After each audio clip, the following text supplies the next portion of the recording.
Hi, എൻ്റെ പേര് മുഹമ്മദ് സിനാൻ. അപ്പം നമുക്ക് ഇന്നത്തെ ക്ലാസ്സിൽ ഡിസ്കസ് ചെയ്യാൻ പോകുന്നത് നമ്മുടെ അക്കൗണ്ട്സിൻ്റെ ബേസിക് ആയിട്ടുള്ള കുറച്ച് കാര്യങ്ങൾ നമ്മൾ ഇതുവരെ പഠിച്ചു വന്നു. അപ്പം അതിൻ്റെ കണ്ടിന്യൂഷൻ ആയിട്ടുള്ള ഒരു ടോപ്പിക്കാണ്. അതായത് ഇനി ഇമ്പോർട്ടൻ്റ് ആയിട്ടുള്ള ടോപ്പിക്സാണ് ഇനി വരാൻ പോകുന്നത്. That is final accounts. ഫൈനലായിട്ട് നമ്മൾ ഇതുവരെ എന്താണ് പഠിച്ചത്? ജേണൽ എൻട്രീസ് എങ്ങനെ പാസ് ചെയ്യും, അതുപോലെ തന്നെ ലെഡ്ജർ എങ്ങനെ പോസ്റ്റ് ചെയ്യും, അതുപോലത്തെ കാര്യങ്ങളാണ് നമ്മൾ പഠിച്ചത്. പിന്നെ ട്രയൽ ബാലൻസ് എങ്ങനെ പ്രിപ്പയർ ചെയ്യാം, അത്രയും കാര്യങ്ങളാണ് നമ്മൾ പഠിച്ചത്.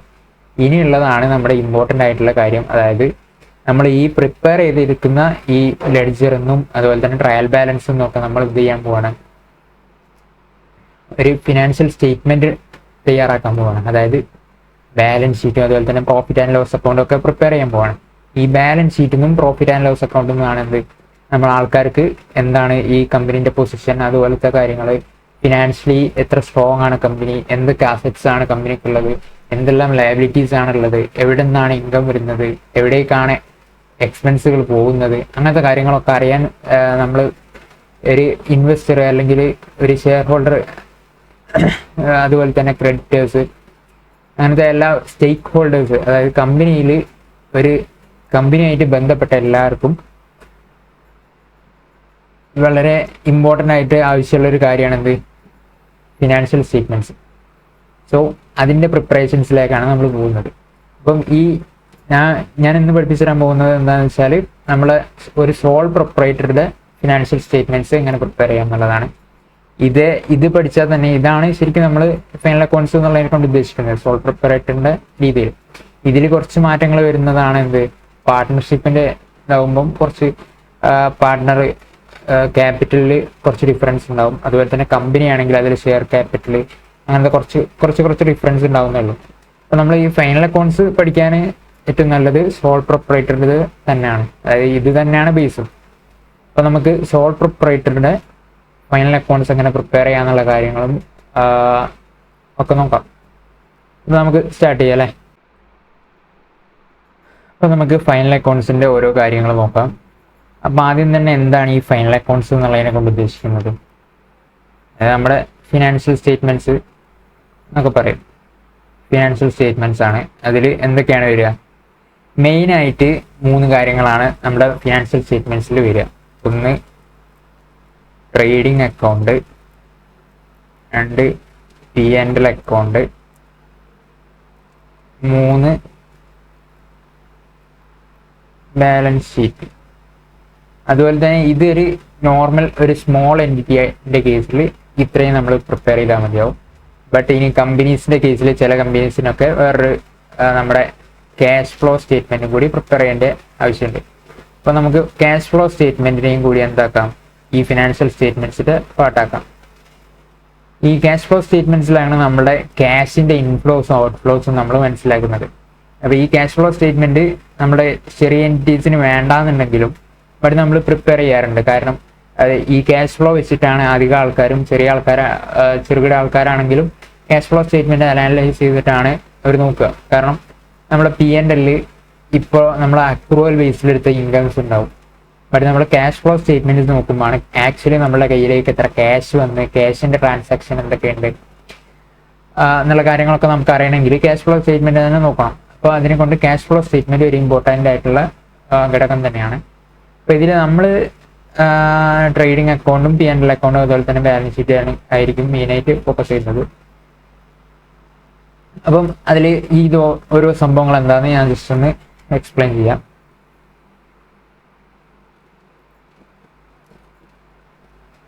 ആദ്യത്തെ ഐറ്റം എന്താണെന്ന് വെച്ചാൽ ട്രേഡിംഗ് അക്കൗണ്ടാണ്. ട്രേഡിംഗ് അക്കൗണ്ട് എന്ന് പറഞ്ഞാൽ എന്താണ്? ട്രേഡിംഗ് അക്കൗണ്ട് എന്ന് പറഞ്ഞാൽ നമ്മളുടെ ഡയറക്റ്റ്ലി നമ്മളുടെ ബിസിനസ് ഓപ്പറേറ്റ് ചെയ്യുന്നതിന് കിട്ടുന്ന നമ്മുടെ റവന്യൂ ഉണ്ടല്ലോ, അതുപോലെ തന്നെ ഡയറക്റ്റ്ലി നമുക്ക് ചിലവാകുന്ന എക്സ്പെൻസ്, അത് കഴിച്ചിട്ടുള്ള നമ്മളുടെ ഗ്രോസ് പ്രോഫിറ്റ് അറിയാനുള്ള ഒരു അക്കൗണ്ടാണ് ട്രേഡിംഗ് അക്കൗണ്ട് എന്ന് പറയുന്നത്. അതായത് ട്രേഡിംഗ് എന്ന് പറയുമ്പോൾ നമ്മൾ സാധനം വിൽക്കുന്നതിനാണ് ട്രേഡിംഗ് ഉള്ളതിനെ കൊണ്ട് ഇവിടെ ഉദ്ദേശിക്കുന്നത്. അപ്പം നമ്മളൊരു സാധനം വിൽക്കുക അല്ലെങ്കിൽ സർവീസിന് ട്രേഡിംഗ് അക്കൗണ്ട് ഉണ്ടാവില്ല. ട്രേഡിംഗ് അക്കൗണ്ട് എന്ന് പറയുമ്പോൾ നമ്മൾ ഡയറക്റ്റ്ലി ഒരു പ്രൊഡക്റ്റ് വാങ്ങി അത് ആ പ്രൊഡക്റ്റിലേക്ക് നമ്മൾ കുറച്ച് എക്സ്പെൻസസ് ഇൻകർ ചെയ്ത് എന്നിട്ട് ആ പ്രൊഡക്റ്റ് വിൽക്കുന്നു, അല്ലെങ്കിൽ ഡയറക്റ്റ് പ്രൊഡക്റ്റ് വാങ്ങി ഡയറക്റ്റ് ആയിട്ട് വിൽക്കുന്നു, ഒരു പ്രോഫിറ്റ് മാർജിൻ ഉണ്ടാവും. അപ്പോൾ ആ പ്രോഫിറ്റ് മാർജിൻ എത്രയാണെന്ന് നമുക്ക് കിട്ടുന്നതാണ് ഇവിടെ ട്രേഡിംഗ് അക്കൗണ്ടിൽ. ഞാൻ ഒന്ന് ജസ്റ്റ് ഒന്ന് കാണിച്ചു തരാം. അപ്പോൾ നമ്മളെ ട്രേഡിംഗ് അക്കൗണ്ടിൽ എങ്ങനെ വരികയെന്ന് വെച്ചാൽ, ഇപ്പോൾ ഈ അക്കൗണ്ട്സിലേക്കൊക്കെ വരുന്ന ഐറ്റംസ് ഏതാണെന്ന് വെച്ചാൽ, ആദ്യം ഇതുവരെ നമ്മൾ എന്ത് പ്രിപ്പയർ ചെയ്തു, ട്രയൽ ബാലൻസ് പ്രിപ്പയർ ചെയ്തിട്ടുണ്ട്. അപ്പോൾ ഈ ട്രയൽ ബാലൻസിൽ എന്തുണ്ടാവും, ബാലൻസ് ഉണ്ടാവും. ട്രയൽ ബാലൻസിലുള്ള ഓരോ ബാലൻസും ബാലൻസ് ഓഫ് ലെഡ്ജേഴ്സ് ആണ് എന്ത് ട്രയൽ ബാലൻസ് എന്ന് പറയുന്നത്. ട്രയൽ ബാലൻസ് നമ്മൾ എന്താ കണ്ടത്, ടോട്ടൽ ആയിട്ടുള്ള ഓരോ ലെഡ്ജറിന്റെയും ബാലൻസ് എത്ര ഉണ്ട് അതെടുത്തിട്ടുള്ളതാണ് എന്ത് ട്രയൽ ബാലൻസ് എന്ന് പറയുന്നത്. അപ്പം ഈ ട്രയൽ ബാലൻസിൽ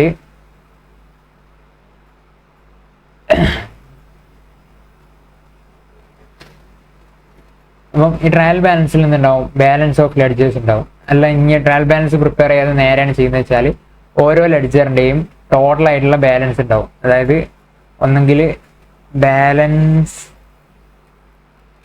ക്യാരി ഡൗൺ എന്ന് പറഞ്ഞിട്ട് ഒന്നെങ്കിൽ ക്രെഡിറ്റിലായിരിക്കും, അല്ലെങ്കിൽ ബാലൻസ് ക്യാരി ഡൗൺ എന്ന് പറഞ്ഞിട്ട് ഡെബിറ്റിലായിരിക്കും. കോളം വെച്ച് ചെയ്താൽ കുറച്ചുകൂടി ഒന്ന് മനസ്സിലാക്കാൻ.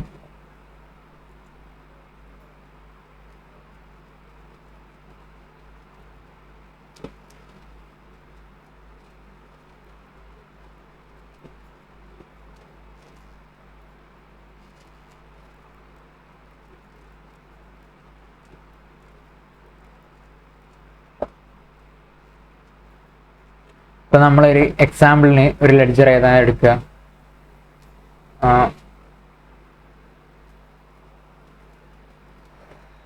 ഏത് ലെഡ്ജർ അപ്പം എടുക്കുക, പർച്ചേസ് വേജസിന്റെ ലെഡ്ജർ എടുക്കുക. അപ്പം വേജസ് എന്താണ്, നമുക്ക് വേജസ് നമ്മളൊരു വേജസ് ഒരു 10,000 കൊടുത്തിട്ടുണ്ട്. അപ്പം വേജസ് കൊടുത്തിട്ടുണ്ടെങ്കിൽ എന്താണ് വരിക, ഡെബിറ്റ് ക്രെഡിറ്റ്. നമ്മൾ വേജസ് ഡെബിറ്റ് ചെയ്തു, wages account debit to cash 10,000. അപ്പോൾ എന്താ എൻട്രി വരിക, അപ്പോൾ നമ്മൾ ലെഡ്ജറിലേക്ക് പോസ്റ്റ് ചെയ്യുമ്പോൾ എങ്ങനെ വരിക, ടു ക്യാഷ് 10,000. ഇതിൻ്റെ ജേണൽ എൻട്രി എന്തായിരിക്കും വരിക, ഇവിടെ ഡെബിറ്റ് സൈഡിലാവുമ്പോൾ വേജസിനെ ഡെബിറ്റ് ചെയ്തതിനെ കൊണ്ടാണ് ഇവിടെ ടു ക്യാഷ് എന്നുള്ളത് ഡെബിറ്റ് സൈഡിലേക്ക് വന്നത്. ഇതൊക്കെ നമ്മൾ ലെഡ്ജറിൻ്റെ ക്ലാസ്സിൽ പറഞ്ഞിട്ടുള്ള കാര്യങ്ങളാണ്, എന്നാലും ഒന്ന് ജസ്റ്റ് ഒന്ന് പറയുന്നുള്ളൂ. അപ്പോൾ നമ്മൾ വേജസ് ടു ക്യാഷ് എന്ന് വരുന്നതിനെ കൊണ്ട് ടു ക്യാഷ് 10,000 rupees. അതുപോലെ തന്നെ നമുക്ക് ഇനി ശരിക്കും വേജസ് 20,000 rupees വേജസ് നമുക്ക് കൊടുക്കാനുണ്ട്. വേജസ് 20,000 rupees ആണ് കൊടുക്കാനുള്ളത്. പക്ഷേ നമ്മൾ ഓൾറെഡി കൊടുത്തിട്ടുള്ളത് എത്രയാണ്, 10,000 മാത്രമേ കൊടുത്തിട്ടുള്ളൂ. ഈ 20,000-ൽ ബാക്കി 10,000 നമുക്ക് ഈ കൊല്ലം എക്സ്പെൻസ് ആയിട്ട് കാണിക്കണം. അതായത് ഈ കൊല്ലത്തെ എക്സ്പെൻസ് ആണത്, ഈ ഫിനാൻഷ്യൽ ഇയറിലെ എക്സ്പെൻസ് ഈ ഫിനാൻഷ്യൽ ഇയറിൽ തന്നെ കാണിക്കണം. നമ്മൾ ക്യാഷ് കൊടുത്തിട്ടില്ല എന്ന് വിചാരിച്ചിട്ട് അത് നമ്മുടെ എക്സ്പെൻസ് അല്ലാതെ പോകുന്നില്ല, കാരണം അടുത്ത കൊല്ലമായിട്ട് നമുക്ക് കൊടുക്കേണ്ടി വരും. നമ്മൾ അക്രൂവൽ കോൺസെപ്റ്റ് അതുപോലെ തന്നെ പ്രുഡൻസ് കോൺസെപ്റ്റ് പ്രകാരം നമ്മൾ എന്ത് ചെയ്യണം, എക്സ്പെൻസസ് ഒക്കെ എന്ത് ചെയ്യണം, ഇപ്പം തന്നെ എപ്പോഴാണോ നമ്മൾക്ക് എക്സ്പെൻസ് വരുന്നത് അറിയുന്നത് ആ ടൈം തന്നെ റെക്കഗ്നൈസ് ചെയ്യണം. അപ്പം നമ്മൾ ഈ കൊല്ലം തന്നെ അത് റെക്കഗ്നൈസ് ചെയ്യുമ്പോൾ എൻട്രി എന്താ വരിക, നമ്മൾ പഠിച്ചതാണ് wages account debit to wages outstanding or wages payable എന്ന് പറഞ്ഞിട്ട് നമ്മളൊരു ഇതെന്താണ്, ഇതെന്ത് അക്കൗണ്ടാണ്, ഇത് ലയബിലിറ്റിയാണ്. ഇതൊരു ലയബിലിറ്റി ആയിട്ട് നമ്മളിവിടെ എടുക്കും. അതായത് നമുക്ക് അടുത്ത കൊല്ലമായിരിക്കും ഇത് പേ ചെയ്യേണ്ടി വരുന്നത്, ബട്ട് ഈ കൊല്ലത്തെ എക്സ്പെൻസ് ആണത്. സോ ഇപ്പം ഈ എൻട്രി നമ്മൾ ഇവിടെ ഇടുകയാണെങ്കിൽ to wages payable 10,000. So 20,000 rupees ആയി ടോട്ടലായിട്ടുള്ളത്. അപ്പം ഇപ്പുറത്ത് ക്രെഡിറ്റ് സൈഡിലൊന്നും ഇല്ലാത്തതിനെ കൊണ്ട് നമ്മൾ എന്ത് ചെയ്യാം, by balance carry down 20,000 rupees.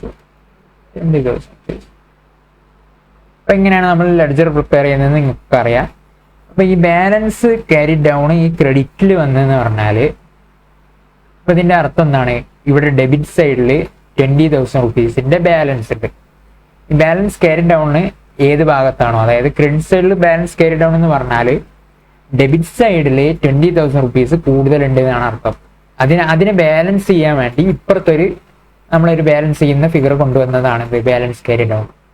അപ്പം ബാലൻസ് ക്യാരി ഡൗൺ ക്രെഡിറ്റ് സൈഡിലാണ് നിങ്ങൾ കാണുന്നുണ്ടെങ്കിൽ അതിന് ഡെബിറ്റ് ബാലൻസ് ആണ്. അതുപോലെ തന്നെ നേരെ തിരിച്ചാണ് കാണുന്നുണ്ടെങ്കിൽ അതിന് ക്രെഡിറ്റ് ബാലൻസ് ആയിരിക്കും. അപ്പം ഈ കാര്യങ്ങൾ മനസ്സിലാക്കി വെക്കുക. അപ്പോൾ ഇങ്ങനെ ഒരു ഈ ലെഡ്ജർ എന്ന് നമ്മളെടുത്ത് എന്താക്കും? ഈ ബാലൻസ് ക്യാരി ഡൗൺ 20,000 റുപ്പീസ് നമ്മൾ കണ്ടു. ഈ 20,000 റുപ്പീസ് എന്താണ്? വേജസ് ആണ്, ആ ഇയറിലേക്കുള്ള വേജസ്. ഈ 20,000 റുപ്പീസ് ആണ് എന്ത്? നമ്മളുടെ P&L അല്ലെങ്കിൽ നമ്മളുടെ ട്രേഡിംഗ് അക്കൗണ്ടിലേക്ക് കയറി വരിക. ഓക്കെ, അപ്പം ഇനി അതിന് നമ്മളെ എങ്ങനെയാണ് അത് വരുന്നത്? ഈ ലെഡ്ജർ എന്നൊക്കെ എങ്ങനെയാണ് നമ്മളെ ട്രേഡിംഗ് അക്കൗണ്ടിലേക്കും P&L അക്കൗണ്ടിലേക്കും ഒക്കെ വരുന്നത്? അപ്പം ആദ്യം ഇതൊന്ന് പറഞ്ഞിട്ട് നമുക്ക് അതിൻ്റെ ഫോർമാറ്റൊക്കെ ഒന്ന് പറയാം. അല്ലെങ്കിൽ ആദ്യം ഫോർമാറ്റ് പറയണോ? അല്ല, ഇത് പറഞ്ഞിട്ട് പറയാം അല്ലേ? അതല്ലേ കുറച്ചുകൂടി നമുക്ക് കുറച്ചുകൂടി മനസ്സിലാവുന്നു.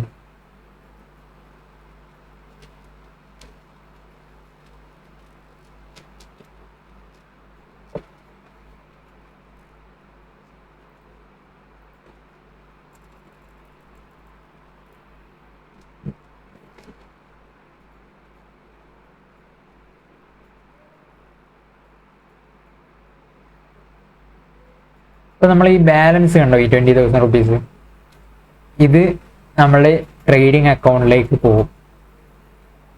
അതായത് ഇതുപോലെ ഓരോ ബാലൻസസ് ഉണ്ടാവും. ഓരോ അക്കൗണ്ടുകൾക്ക് ഓരോ ബാലൻസ് ഉണ്ടാവും. ഇപ്പം വേജസിന് 20,000 റുപ്പീസ് ബാലൻസ് ഉണ്ട്. ഈ ബാലൻസ് ഒക്കെയാണ് എന്ത്? എവിടേക്ക് ആദ്യം ഈ ബാലൻസ് ഒക്കെ എവിടേക്കാണ് പോവുക? ട്രയൽ ബാലൻസിലേക്ക് ഈ ബാലൻസസ് ഒക്കെ പോകും. ഇപ്പം സപ്പോസ് വേജസ്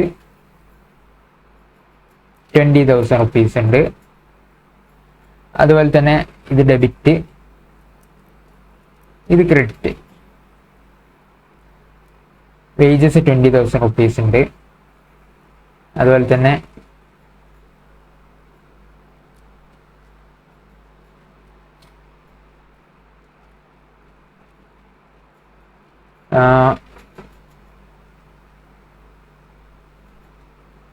ഓപ്പണിംഗ്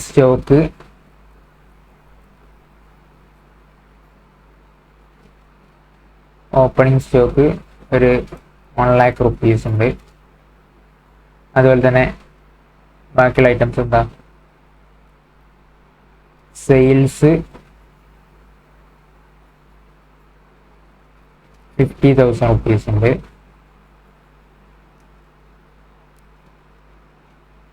അതുപോലെ പർച്ചേസസ്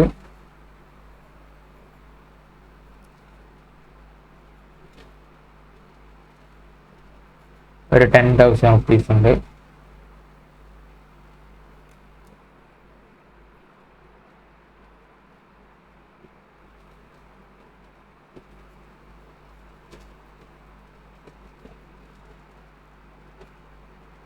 എത്രയാ? 1.30.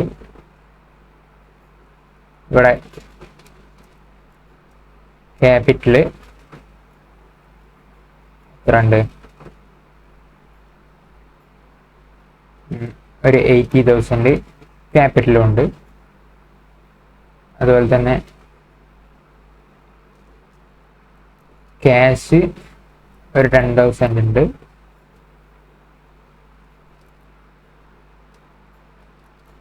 ട്രേഡ് പേയബിള് ഒരു 10,000 ഉണ്ട്. അപ്പോൾ നമ്മൾ ട്രയൽ ബാലൻസ് പ്രിപ്പയർ ചെയ്തപ്പം എത്ര കിട്ടി? 50,000 പ്ലസ് 80,000 1,30,000 1,30,000 1,40,000 കിട്ടി. ഇവിടെ എത്ര കിട്ടി? 1,40,000 കിട്ടി. ഇപ്പോൾ ഈ 1,40,000 നമ്മളെ ടോട്ടലായിട്ടുള്ള അതായത് ട്രയൽ ബാലൻസിൻ്റെ ബാലൻസ് കിട്ടി നമുക്ക്.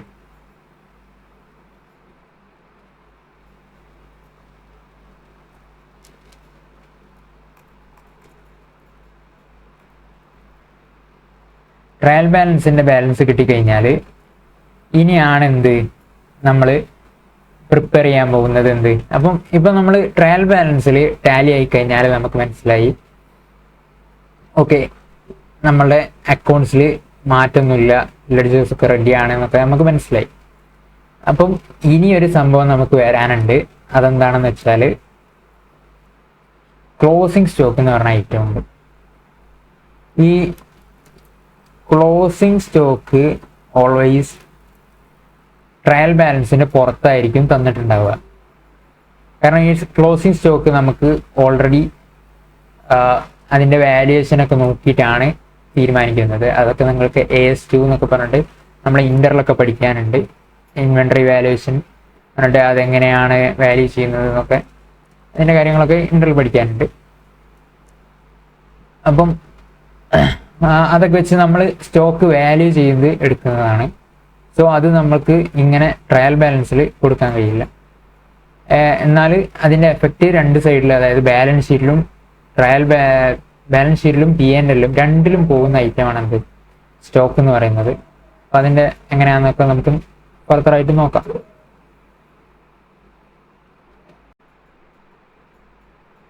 നമുക്ക് ക്ലോസിംഗ് സ്റ്റോക്ക് ഒരു എത്ര ആയിട്ട് എടുക്കാം, ഒരു 80,000 ക്ലോസിംഗ് സ്റ്റോക്ക് ആയിട്ട് എടുക്കാം. അപ്പം ഇനി നമുക്ക് എന്ത് ചെയ്യാം, ഒരു ട്രേഡിംഗ് അക്കൗണ്ടും അതുപോലെ തന്നെ P&L അക്കൗണ്ടും ബാലൻസ് ഷീറ്റൊക്കെ ഒന്ന് പ്രിപ്പയർ ചെയ്ത് നോക്കാം. ഇപ്പം നമ്മൾ P&L അക്കൗണ്ടിനേക്കുള്ള എലമെന്റ്സ് ഇതിൽ കൊടുത്തിട്ടില്ല, എങ്കിൽ അതും കൂടി കൊടുക്കാല്ലേ.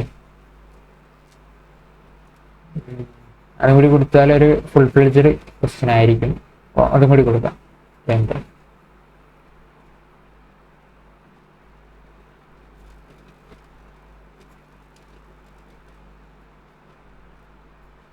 ഒരു റെന്റ് 20,000 ഉണ്ട്.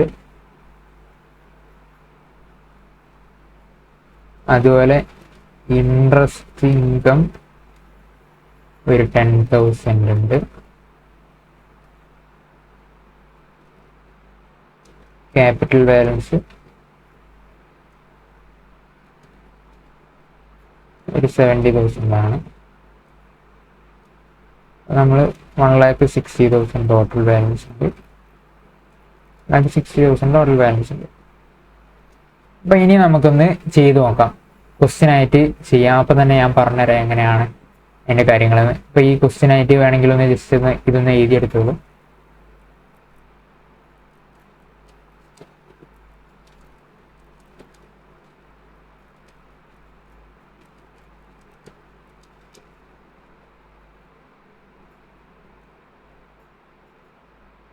അപ്പോൾ നമ്മൾ ആദ്യം ഇനി നമുക്കൊന്ന് ഫോർമാറ്റിലേക്ക് നോക്കാം. ഫോർമാറ്റ് എങ്ങനെയാണ് വരുന്നതെന്ന് വെച്ചാൽ, ട്രേഡിംഗ് അക്കൗണ്ട് എന്ന് പറയുമ്പം അതിലെന്താണ് വരിക, ആദ്യം തന്നെ ഓപ്പണിംഗ് ബാലൻസ് ഓഫ് എന്താണ് ഓപ്പണിംഗ് സ്റ്റോക്ക്. അതായത് ഈ സ്റ്റോക്സ് നമ്മുടെ കയ്യിൽ ഓപ്പണിംഗ് ആയിട്ടുണ്ടാവും. അങ്ങനെ എന്തെങ്കിലും സ്റ്റോക്ക് ഉണ്ടെങ്കിൽ അതാണ് എന്ത്, ആദ്യം തന്നെ ഡെബിറ്റ് സൈഡിൽ ഇത് ഡെബിറ്റ് സൈഡ്, ഇത് ക്രെഡിറ്റ് സൈഡ്. അപ്പോൾ ആദ്യം തന്നെ എന്താണ് കൊടുക്കേണ്ടത്, ഓപ്പണിംഗ് ആയിട്ട് എന്തെങ്കിലും നമ്മുടെ കയ്യിലുണ്ടെങ്കിൽ അത് ഓപ്പണിംഗ് സ്റ്റോക്ക് ആയിട്ട് കൊടുക്കുക. അതുപോലെ തന്നെ പർച്ചേസസ്, എന്തെങ്കിലും പർച്ചേസസ് ഉണ്ടെങ്കിൽ അതെന്താണ്, എക്സ്പെൻസ് ആണ്. എക്സ്പെൻസ് എവിടെ വരിക, ഡെബിറ്റ് സൈഡിൽ. അതേപോലെ തന്നെ ഡെബിറ്റ് സൈഡ് വരുന്നു പർച്ചേസ്. ലെസ് പർച്ചേസ് റിട്ടേൺ ഉണ്ടെങ്കിൽ ഒന്നെങ്കിൽ നിങ്ങൾ അപ്പുറത്ത് സെയിൽസിൻ്റെ ഭാഗത്ത് പർച്ചേസ് റിട്ടേൺ കൊടുക്കുക ജസ്റ്റ്. അല്ലെങ്കിൽ നിങ്ങൾ എന്ത് ചെയ്യുക, പർച്ചേസ് ലെസ് ചെയ്ത് കാണിക്കുക. അധിക കേസിൽ നമ്മൾ പർച്ചേസ് ലെസ് ചെയ്ത് കാണിക്കാറാണ്. അപ്പം നിങ്ങൾ പർച്ചേസ് ലെസ് ചെയ്ത് കാണിച്ചാൽ മതി. ഇനി ഡയറക്റ്റ് എക്സ്പെൻസസ് വല്ലതും ഉണ്ടെങ്കിൽ, ഡയറക്റ്റ് എക്സ്പെൻസസ് എന്ന് പറയുമ്പം ഇപ്പം നമ്മൾ ഒരു പ്രൊഡക്റ്റ് കൊണ്ടുവരുമ്പോൾ, ഇപ്പം ഞാനൊരു എക്സാമ്പിൾ എടുക്കുകയാണെങ്കിൽ, ഞാനൊരു ഇമ്പോർട്ടറാണ്. ഞാനിപ്പം ഒരു ചൈനയിൽ നിന്ന് ഫർണിച്ചേഴ്സ് ഇമ്പോർട്ട് ചെയ്യുന്ന ആളാണ്. ഫർണിച്ചേഴ്സ് നല്ല അടിപൊളി സാധനങ്ങൾ ഇമ്പോർട്ട് ചെയ്യുന്ന ഒരാളാണ് ഞാൻ. എനിക്കിവിടെ സ്വന്തമായിട്ടൊരു ഷോപ്പൊക്കെ ഉണ്ട്, ഒരു ഫർണിച്ചർ ഷോപ്പുണ്ട്. ഇമ്പോർട്ടഡ് ഫർണിച്ചേഴ്സിൻ്റെ ഒരു വമ്പൻ ഷോപ്പുണ്ട് എനിക്ക്. അപ്പം ഞാൻ ഫർണിച്ചേഴ്സ് ഇമ്പോർട്ട് ചെയ്യുമ്പം എനിക്ക് എന്താ അറിയേണ്ടത്? എനിക്കൊരു ഫർണിച്ചർ വിറ്റാൽ എനിക്ക് എത്ര ഗ്രോസ് ആയിട്ട്, അതായത് എത്ര മാർജിൻ ഉണ്ട് ഒരു ഫർണിച്ചറിൽ, അതെനിക്ക് അറിയണമെങ്കിൽ അതിന് ഞാൻ പ്രിപ്പയർ ചെയ്യുന്നതാണ് ട്രേഡിംഗ് അക്കൗണ്ട്. അതായത് ഒരു സാധനം വിറ്റാൽ നമ്മളുടെ എക്സ്പെൻസസ് ഒന്നും നോക്കാതെ സാധനം വിറ്റ് ഡയറക്റ്റ് ആയിട്ട് നമുക്ക് ആ സാധനം വിറ്റാൽ ഒരു എമൗണ്ട് കിട്ടൂലേ, ആ എമൗണ്ട് എത്രയാണ്? അതായത് ഇപ്പം ഞാനൊരു 100 ഒരു ഐറ്റം വാങ്ങി, ഒരു എന്താ പറയുക, ഞാനിപ്പോൾ ഒരു ചെരുപ്പ് വാങ്ങി,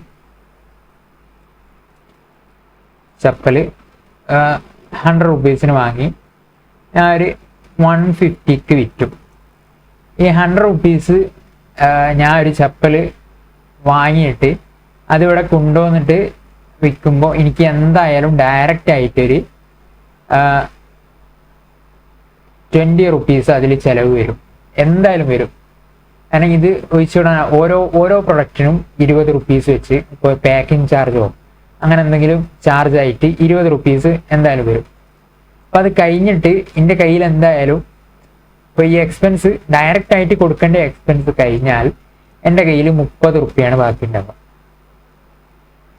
അല്ലെ? 150 - 120 = 30 rupees.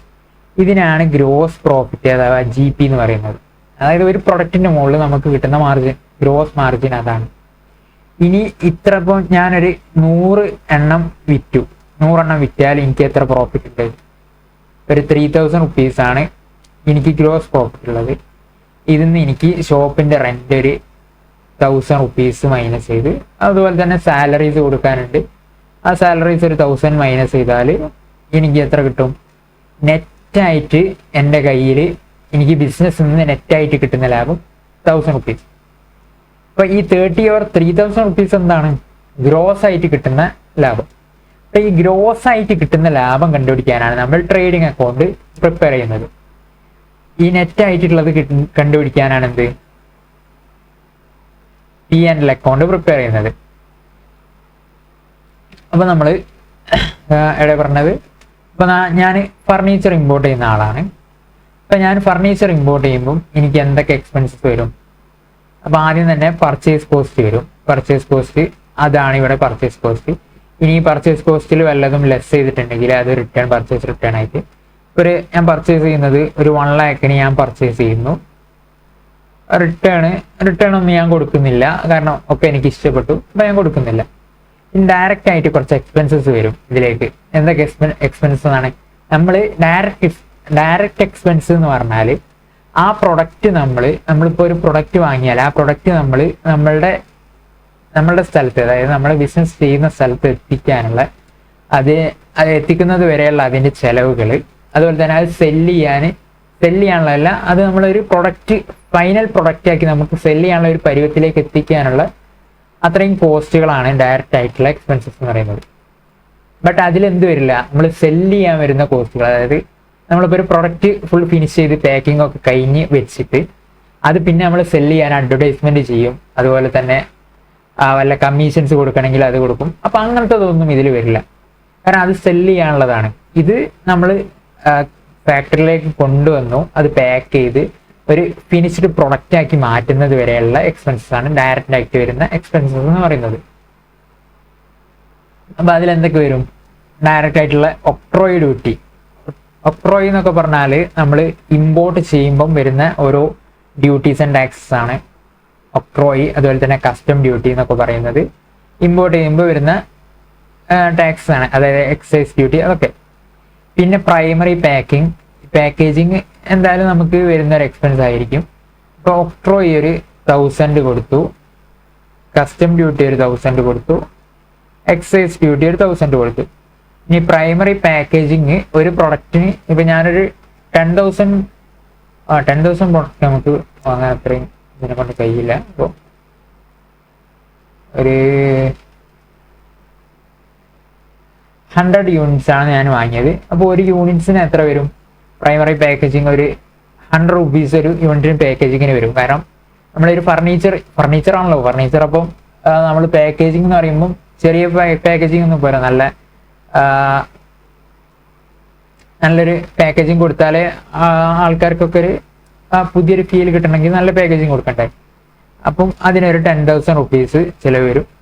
പിന്നെ വേജസ് എന്തിനാന്ന് വെച്ചാൽ വേജസിൻ്റെ കേസിൽ വേജസ് വരുന്നില്ല. കാരണം വേജസ് വരിക എപ്പോഴാന്ന് വെച്ചാൽ നമ്മൾ ഇപ്പോൾ ഒരു മാനുഫാക്ചറർ ആണെങ്കിൽ, അതായത് ഞാനിപ്പം ഈ ഫർണിച്ചർ ഉണ്ടാക്കുന്ന ഒരാളാണ്. ഈ ഫർണിച്ചർ ഞാൻ മരമൊക്കെ വാങ്ങിയിട്ട് മരം എന്ത് ചെയ്യാണ്, മരം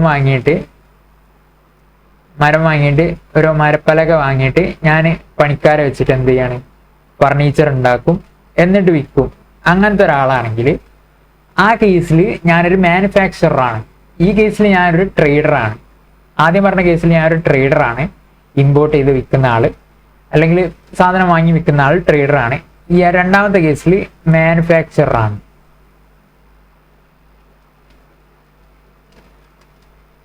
ഇപ്പൊ ഒരു മാനുഫാക്ചറുടെ കേസ് എന്താന്ന് വെച്ചാൽ, ഞാനൊരു മാനുഫാക്ചറർ ആകുമ്പം എനിക്ക് എന്തൊക്കെ ചെലവ് വരിക, ഇതുപോലത്തെ പർച്ചേസ് കോസ്റ്റിന് പകരം എനിക്ക് റോ മെറ്റീരിയൽ വാങ്ങേണ്ടി വരും. ഇപ്പം പർച്ചേസ് ഉണ്ടാവും, but that is not finished goods. Finished goods അല്ല നമ്മൾ പർച്ചേസ് ചെയ്യുക, റോ മെറ്റീരിയൽ എന്ന് പറഞ്ഞാൽ നമ്മളിപ്പം ഈ സോഫേൻ്റെ പലകകൾ, സോഫ അല്ലെങ്കിൽ ഫർണിച്ചറിൻ്റെ പലകകളൊക്കെ അല്ലേ, അതായത് ഫിറ്റ് ചെയ്യുന്ന നമ്മളെ കാല് അതുപോലത്തെ കാര്യങ്ങളൊക്കെ ഫർണിച്ചറിൻ്റെ നമ്മൾ ഫിറ്റ് ചെയ്യുന്നതാണ്. അപ്പോൾ ഫിറ്റ് ചെയ്യുന്ന ഐറ്റംസ് ഫുള്ള് ഞാൻ വാങ്ങും. അപ്പോൾ അതിനുള്ള ചിലവ് വരും. അതാണ് റോ മെറ്റീരിയൽ കോസ്റ്റ്. അതുപോലെ തന്നെ എനിക്ക് ഇത് ഫിറ്റ് ചെയ്യണമെങ്കിൽ ഇത് അങ്ങനെ വെച്ചാൽ നമുക്ക് വിൽക്കാൻ കഴിയില്ല. കാരണം ഇത് ഉപയോഗപ്രദമാണെങ്കിൽ അതൊന്ന് ഫിറ്റ് ചെയ്ത് റെഡിയാക്കി ഒന്ന് പോളിഷൊക്കെ ചെയ്ത് മിനുക്കണം. അപ്പം ഇത് നമ്മളൊരു ഫിനിഷ്ഡ് പ്രൊഡക്റ്റ് ആക്കി മാറ്റണമെങ്കിൽ അതിൽ വേജസ് വരും. വേജസ് എന്തിനാന്ന് വെച്ചാൽ ഇത് ഫിറ്റ് ചെയ്യണം, അതുപോലെ തന്നെ ഒന്ന് പെയിന്റ് അടിക്കണമെങ്കിൽ അത് വേണം. അപ്പോൾ ഈ പെയിന്റിങ് അതുപോലത്തെ പോളിഷിങ്ങിനൊക്കെ എക്സ്പെൻസ് വരും. അപ്പോൾ അതൊരു ഡയറക്റ്റ് എക്സ്പെൻസ് അതിലേക്ക് വരും. ഇപ്പം നിങ്ങൾ കോസ്റ്റിംഗ് ഒക്കെ പഠിക്കുന്ന ആൾക്കാരാണെങ്കിൽ നിങ്ങൾക്കറിയാം എന്താണ് മാനുഫാക്ചറിങ്, അതിൽ ഡയറക്റ്റ് മെറ്റീരിയൽ, വേജസ്, അതുപോലെ തന്നെ ഡയറക്റ്റ് എക്സ്പെൻസ്, അതൊക്കെ പഠിക്കുന്നതാണ്. അപ്പം ഇങ്ങനത്തെ കാര്യങ്ങളൊക്കെ വരും. അപ്പോൾ ഇതൊക്കെ ഒന്ന് എക്സ്ട്രാ ആയിട്ട് വരുന്നേ ഉള്ളൂ. എക്സ്ട്രാ അല്ല, ഈ ട്രേഡിങ്ങിനേക്കാളും ട്രേഡിങ്ങിന് മാറിയിട്ട് ഇത്രയും ഒരു എക്സ്ട്രാ ആയിട്ട് ഉണ്ടാവുന്നേ ഉള്ളൂ. ഇതാണ് ട്രേഡറും ഒരു മാനുഫാക്ചറും തമ്മിലുള്ള വ്യത്യാസം. അതായത് ഇവർക്ക് ഡയറക്റ്റ് ആയിട്ടുള്ള വേജസ് അതുപോലെ തന്നെ ഉള്ള എക്സ്പെൻസസ് ഉണ്ടാവും. അപ്പോൾ ഇനി ഈ മാനുഫാക്ചറർ ബാക്കിയുള്ള കാര്യങ്ങളൊക്കെ ട്രേഡറെ പോലെ തന്നെയാണ്. അതുപോലെ തന്നെ എന്തെങ്കിലും എക്സൈസ് ഡ്യൂട്ടി അതുപോലെ തന്നെ ഡയറക്റ്റ് ആയിട്ട് വേറെയുള്ള എക്സ്പെൻസസ് ഒക്കെ ഉണ്ടെങ്കിൽ അതൊക്കെ ആഡ് ചെയ്തിട്ടാണ് നമ്മളൊരു ഫിനിഷ്ഡ്, എന്നിട്ട് ഇപ്പം ഞാനൊരു ഫിനിഷ്ഡ് പ്രൊഡക്റ്റ് ആക്കി മാറ്റുമ്പോൾ ഇതിൻ്റെ എല്ലാ കോസ്റ്റുകളും ഇതിൽ വരും. അതെല്ലാം വെച്ചിട്ടാണ് ഞാൻ ഒരു പ്രൊഡക്റ്റ് ആക്കി മാറ്റുക. അപ്പോൾ ഇതിനൊരു 1,000 റുപ്പീസ് റോ മെറ്റീരിയലിന്, അതുപോലെ തന്നെ വേജസിന് 100 റുപ്പീസ്, ഡയറക്റ്റ് എക്സ്പെൻസിൽ 100 റുപ്പീസ് ആണെങ്കിൽ 1,200 ആയിരിക്കും എൻ്റെ കോസ്റ്റ് വരുന്നത്. അതായത് നമ്മൾ ഒരു പ്രൊഡക്റ്റിൻ്റെ കോസ്റ്റ് 1,200 ആയിരിക്കും. എന്നിട്ട് ഞാൻ സെല്ല് ചെയ്യുമ്പോൾ അതനുസരിച്ച് എനിക്ക് എത്രയാണ് വേണ്ടതെന്ന് വെച്ചാൽ അത് വെച്ച് സെല്ല് ചെയ്യും. അപ്പം ഈ 1,200 നമുക്ക് ഓൾറെഡി ഇവിടെ കിട്ടിയിട്ടുണ്ടാവും. അതായത് ഒരു മെറ്റീരിയലിന് ഇത്ര ഉണ്ട് എന്നുള്ളത്. അപ്പോൾ ഇതിൻ്റെ ബാക്കിയുള്ള എക്സ്പെൻസസും ഇവിടെ ഉണ്ടാവും. ഇവിടെ ഇപ്പം ഇൻവാഡ് ഉണ്ടെങ്കിൽ ഇൻവാഡ് എക്സ്പെൻസ് ഉണ്ടാവും. അതുപോലെ തന്നെ ഇവിടെയുള്ള കസ്റ്റം ഡ്യൂട്ടി അങ്ങനത്തെ എന്തെങ്കിലും ഉണ്ടെങ്കിൽ അതുമെല്ലാം ഉണ്ടാവും. കസ്റ്റം ഡ്യൂട്ടി ഒരു മാനുഫാക്ചറെ സംബന്ധിച്ച് അധികം വരാറില്ല, എന്നാലും അങ്ങനത്തെ എക്സ്പെൻസസ് ഉണ്ടെങ്കിൽ അതും ഇവിടെ വരും. അപ്പം ഈ ഒരു ഇതിൽ മാത്രമാണ് ഒരു മാനുഫാക്ചറും അതുപോലെ തന്നെ ട്രേഡറും തമ്മിലുള്ള വ്യത്യാസം. കാര്യങ്ങളൊക്കെ നിങ്ങൾക്ക് മനസ്സിലാവുണ്ടെന്ന് വിചാരിക്കുന്നു. മനസ്സിലായിട്ടില്ലേ, കുറച്ചൊക്കെ മനസ്സിലാകുന്നുള്ളെങ്കിലും അത്രയൊന്നും മനസ്സിലാക്കി വെക്കുക. ഫസ്റ്റ് ടൈം കേൾക്കുന്നവരാണെങ്കിൽ മനസ്സിലാക്കാൻ കുറച്ച് ബുദ്ധിമുട്ടുണ്ടാവും. നിങ്ങൾ വിഷയമാക്കണ്ട, ഒന്നുകൂടി ഒന്ന് നോക്കിയാലും നിങ്ങൾക്ക് മനസ്സിലാവും. അപ്പോൾ ഇനി വേജസ് എന്ന് പറയുമ്പോൾ അതായത് ഒരു മാനുഫാക്ചർ ആണെങ്കിൽ അയാൾക്ക് വേജസ് ഉണ്ടാവും. അതുപോലെ തന്നെ ഡയറക്റ്റ് ആയിട്ടുള്ള മറ്റ് എക്സ്പെൻസ് ഉണ്ടെങ്കിൽ അതും ഉണ്ടാവും. അപ്പോൾ ഇനി കാരേജ് ഇൻവേർഡ് എന്ന് പറയുമ്പം നമ്മളെ പ്രൊഡക്റ്റ് ഇങ്ങോട്ടേക്ക് എത്തിക്കാനുള്ള, ഇപ്പോൾ നമ്മളിപ്പോൾ ഇമ്പോർട്ട് ചെയ്തത് എവിടെയാണ്, ഇമ്പോർട്ട് ചെയ്താൽ നമുക്ക് ഇവിടെ കിട്ടൂല. നമ്മളിപ്പോൾ ഇപ്പം വിഴിഞ്ഞത്തൊക്കെ തുറമുഖ പോർട്ട് വന്നതിനെ കൊണ്ട് നമുക്ക് ചിലപ്പം വിഴിഞ്ഞത്തേക്ക് വരും. അപ്പോൾ നമ്മൾ ചൈനയിൽ നിന്ന് നേരെ ചൈനയിൽ നിന്ന് നേരെ എങ്ങോട്ടേക്കാണ്? കേരളത്തിലുള്ള വിഴിഞ്ഞം, അതായത് തിരുവനന്തപുരത്തേക്കാണ് നമ്മൾ എത്തിക്കുന്നത്. ഷിപ്പ് വഴിയാണ് വരുന്നത്. നമ്മളെ പ്രൊഡക്റ്റ് ഷിപ്പ് വഴി കേരളത്തിലെത്തി. അപ്പോൾ ഇനി തിരുവനന്തപുരത്ത് നിന്ന് നമുക്ക് എവിടെ എത്തണം? കോഴിക്കോട് എത്തണം. കോഴിക്കോട് എത്തണമെങ്കിൽ നമ്മളൊരു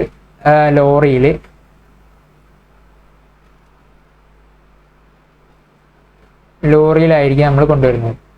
അവർ ലോറി വിളിച്ച് ഒരു പിക്കപ്പ് വിളിച്ച് നമുക്ക് സാധനം നമ്മൾ കോഴിക്കോടേക്ക് എത്തിക്കും. അപ്പോൾ ഇയാൾക്കൊരു പൈസ കൊടുക്കണ്ടേ? ഇതും നമ്മളെന്താണ്, ഒരു ഡയറക്റ്റ് ആയിട്ട് പ്രൊഡക്റ്റിന് വരുന്ന എക്സ്പെൻസ് ആണ്. അപ്പോൾ അതും കൂടി നമ്മൾ എന്ത് ചെയ്യണം? ട്രേഡിംഗ് അക്കൗണ്ടിലേക്ക് കൺസിഡർ ചെയ്യണം. അപ്പോൾ അതൊരു എത്ര ഉണ്ട്? ഒരു 2000 rupees അതുകൊണ്ടെന്ന് വിചാരിച്ചോളൂ.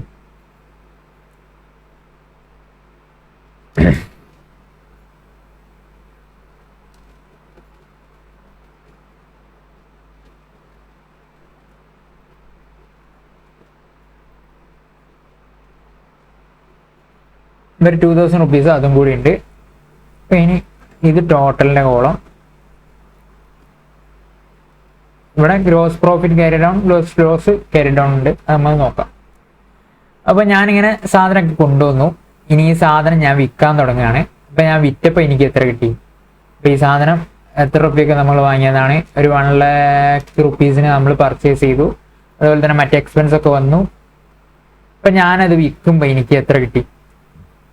ഇമ്പോർട്ടഡ് ഐറ്റം ആണ്. ഞാൻ കുറച്ച് അഡ്വർടൈസ്മെൻ്റ് ഒക്കെ ചെയ്തിട്ട്, അഡ്വർടൈസ്മെൻറ്റ് ചെയ്യുന്നത് നമ്മൾ എക്സ്പെൻസ് കൂട്ടിയില്ല, എന്നാലും അഡ്വർടൈസ്മെൻറ്റ് അതുപോലത്തെ കാര്യങ്ങളൊക്കെ ചെയ്ത് എനിക്ക് അറിയുന്ന ആൾക്കാർക്ക് ഞാൻ ഫുള്ള് പബ്ലിസിറ്റി, മൗത്ത് പബ്ലിസിറ്റി ഒക്കെ കൊടുത്ത്, അപ്പം അങ്ങനെയൊക്കെ ആക്കിയിട്ട് ഞാൻ നല്ല ഒരു സെയിൽ ബൂസ്റ്റ് ചെയ്ത് നല്ലൊരു സെയിൽ നടത്തി. ഇപ്പോൾ ഒരു 2 lakh ഞാൻ എന്ത് ചെയ്തു? സെയിൽ നടത്തി. സെയിൽസ് റിട്ടേൺ അല്ലെങ്കിൽ ഒരു 2,20,000 ഞാൻ സെയിൽ നടത്തി. 20,000 റിട്ടേൺ വന്നു. ഓക്കെ, അപ്പം ഇത് കുറച്ചിട്ടുള്ള ബാക്കി 2 lakh ആണ് ഈ കോളത്തിലേക്ക് വരിക. ഇവിടെ ഒരു എക്സ്ട്രാ കോളം കൂടി കൊടുക്കുക. ഇങ്ങനത്തെ നമ്മളുടെ രണ്ടെണ്ണം വരുന്ന ടൈമാണെങ്കിൽ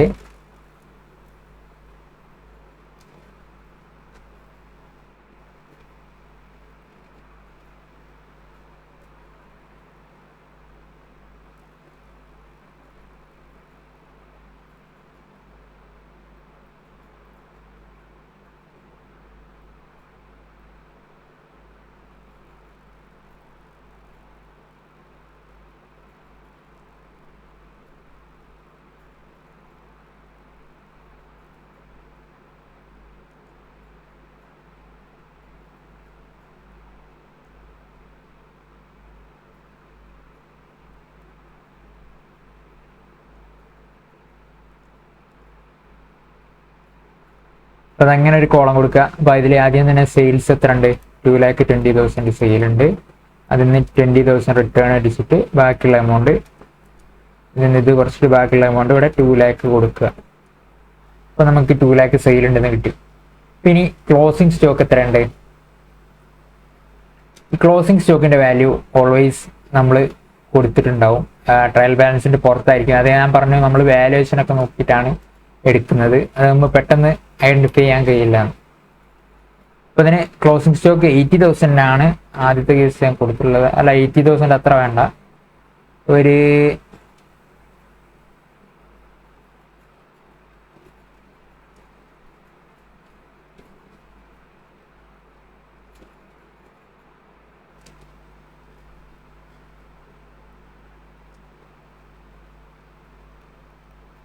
50,000 rupees ആണ് എന്ത് ക്ലോസിംഗ് സ്റ്റോക്കിൻ്റെ വാല്യൂ വരുന്നത്.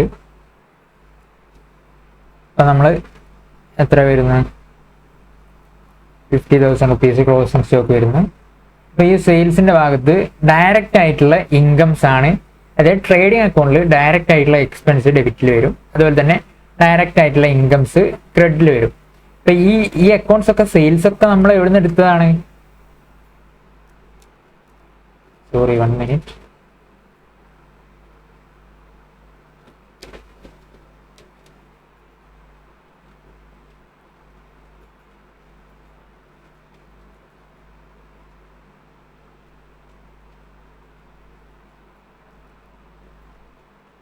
ഇത് ഞാൻ ജസ്റ്റ് എക്സാമ്പിൾ ആയിട്ട് പറഞ്ഞിട്ടുള്ളതാണ്.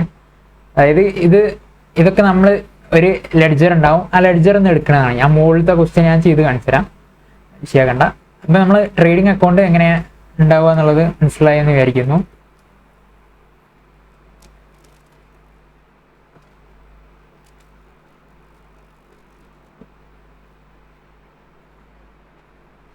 അപ്പോൾ ഇതെന്തിനാണ് നമ്മൾ ചെയ്യുന്നത് വെച്ചാൽ മനസ്സിലായാലും നിങ്ങൾക്ക്. ഇപ്പം ഇവിടെ ഞാനിത് ഈ ക്വസ്റ്റ്യൻ ഒന്ന്, ഈ എക്സാമ്പിൾ ഒന്ന് ഫുള്ളാക്കി കാണിച്ചു തരാം.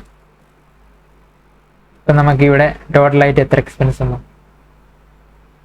2000 പ്ലസ് 10,000 പ്ലസ് 3,000 15,000 15,000ഉം 1,00,000ഉം 1,15,000 ആണ് നമ്മുടെ എക്സ്പെൻസ് വന്നത്.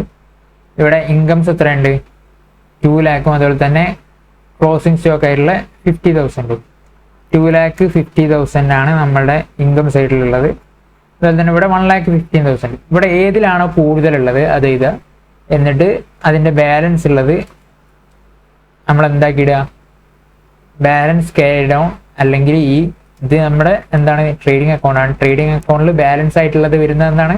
Gross profit or gross loss ആണ് എന്ത് ബാലൻസ് ആയിട്ട് വരുന്നത്. ഈ ഗ്രോസ് പ്രോഫിറ്റ് എത്ര ഉണ്ടാവും? 1,15,000. അപ്പം എന്നിട്ട് 2,50,000 1,15,000 കുറച്ചാൽ എത്ര വരിക? 1,35,000 എന്ന് വരും. അപ്പോൾ ഈ 1,35,000 ആണ് എന്ത് നമ്മുടെ ഗ്രോസ് പ്രോഫിറ്റ് എന്ന് പറയുന്നത്. അപ്പോൾ ഇത് ഏത് സൈഡാണ്? ഇത് ഇൻകം സൈഡിൽ ബാലൻസ് ഉണ്ട് എന്നാണ് എന്ത് ഈ ഗ്രോസ് പ്രോഫിറ്റ് ഉദ്ദേശിക്കുന്നത്. അതിനെ കൊണ്ടാണ് ഗ്രോസ് പ്രോഫിറ്റ് ക്യാരി ഡൗൺ എന്ന് പറഞ്ഞിട്ട് അടുത്ത സൈഡ് വരുന്നത്. അതൊക്കെ നമുക്കറിയുന്ന കാര്യങ്ങൾ തന്നെയാണ്. എൻ്റെ ഹാൻഡ് റൈറ്റിംഗ് കുറച്ച് മോശമാണ്, അത് നിങ്ങൾ ഒന്ന് അഡ്ജസ്റ്റ് ചെയ്യുക. അപ്പം നമ്മൾ പർച്ചേസ് റിട്ടേൺ, ഡയറക്റ്റ് എക്സ്പെൻസ് ഇതൊക്കെ കൊടുത്ത് നമുക്ക് എന്ത് കിട്ടി? ഗ്രോസ് പ്രോഫിറ്റ് എത്രയാണെന്ന് കിട്ടി. അപ്പം ഇങ്ങനെയാണ് എന്ത് ഒരു ട്രേഡിംഗ് അക്കൗണ്ട് പ്രിപ്പയർ ചെയ്യുന്നത്. അപ്പോൾ ഈ 1,35,000 റുപ്പീസാണ് ഞാനൊരു സാധനം ചൈനയിൽ നിന്ന് ഇമ്പോർട്ട് ചെയ്തപ്പോൾ എനിക്ക് കിട്ടിയിട്ടുള്ളത്. അപ്പം ഇങ്ങനെ നമുക്ക് എന്ത് കണ്ടുപിടിക്കാം? ഗ്രോസ് ആയിട്ട് എത്ര പ്രോഫിറ്റ് നമുക്ക് വരുന്നുണ്ട് എന്നുള്ളത് കണ്ടുപിടിക്കാനാണ് ട്രേഡിംഗ് അക്കൗണ്ട്. ഇനി ഈ ഗ്രോസ് ആയിട്ടുള്ള പ്രോഫിറ്റ് നമ്മൾ എന്തിലേക്ക് എടുക്കും? P&L-ലേക്ക് എടുക്കും, അതായത് പ്രോഫിറ്റ് ആൻഡ് ലോസ് അക്കൗണ്ടിലേക്ക് എടുക്കും. എന്നിട്ട് അവിടെ വെച്ച് നമുക്ക് നെറ്റായിട്ട് എന്ന് പറയുമ്പം നമുക്ക് നമ്മളുടെ കയ്യിൽ എത്ര കിട്ടുന്നുണ്ട്, അതായത് നമ്മുടെ റെന്റ്, അതുപോലെ തന്നെ സാലറീസ്, നമ്മുടെ എല്ലാ എക്സ്പെൻസസും കഴിച്ചിട്ട് നമ്മുടെ കയ്യിൽ എത്ര ബാക്കി വരുന്നുണ്ട് എന്നുള്ളത് നമുക്ക് എവിടെ നിന്ന് കിട്ടും? P&L അക്കൗണ്ടിൽ നിന്ന് കിട്ടും. അതുപോലെ തന്നെ ഈ P&L അക്കൗണ്ടിലുള്ള ബാലൻസ് ക്യാപിറ്റലിലേക്ക് പോകും, അതായത് ഓണറുടെ ഫണ്ട്, ഓണറുടെ ലയബിലിറ്റി ആയിട്ട് അതിലേക്ക് പോകും. എന്നിട്ട് ബാലൻസ് ഷീറ്റിലേക്ക് അതെത്തും. എന്നിട്ടൊക്കെ നമുക്ക് കുറച്ച് കഴിഞ്ഞ് നോക്കാം. അപ്പം നമുക്ക് ഈ ഒരു ക്വസ്റ്റ്യൻ അല്ലേ ഞാൻ ഇവിടെ കൊടുത്തിട്ടുള്ളത്, നമുക്ക് ഈ ക്വസ്റ്റ്യൻ ചെയ്ത് നോക്കാം. അപ്പോൾ ഈ ക്വസ്റ്റ്യൻ ചെയ്യുമ്പോൾ ഞാൻ ഇപ്പോൾ പറഞ്ഞത് കൊണ്ടൊക്കെ ഒന്ന് നമ്മൾ കണക്ട് ചെയ്ത് നോക്കിയാൽ നമുക്ക് നല്ല രീതിയിൽ മനസ്സിലാവും. ഇപ്പോൾ ട്രേഡിംഗ് അക്കൗണ്ട് എങ്ങനെ പ്രിപ്പയർ ചെയ്യാന്നുള്ളത് മനസ്സിലായിട്ടുണ്ടാകുന്ന വിചാരിക്കുന്നു. അതുപോലെ തന്നെ ഇനി P&L അക്കൗണ്ടിൻ്റെ ഫോർമാറ്റ് ഞാൻ പറയുമ്പോൾ തന്നെ കൂടെ തന്നെ നമ്മൾ ക്വസ്റ്റ്യൻ ചെയ്യുമ്പോൾ തന്നെ പറയാം, അതായിരിക്കും കുറച്ചുകൂടി ബെറ്റർ ആവുക. അപ്പോൾ നമുക്ക് ആദ്യം തന്നെ എന്തെങ്കിലും ചെയ്യാം? ആദ്യം തന്നെ ട്രേഡിംഗ് അക്കൗണ്ട് ഉണ്ടാക്കാം.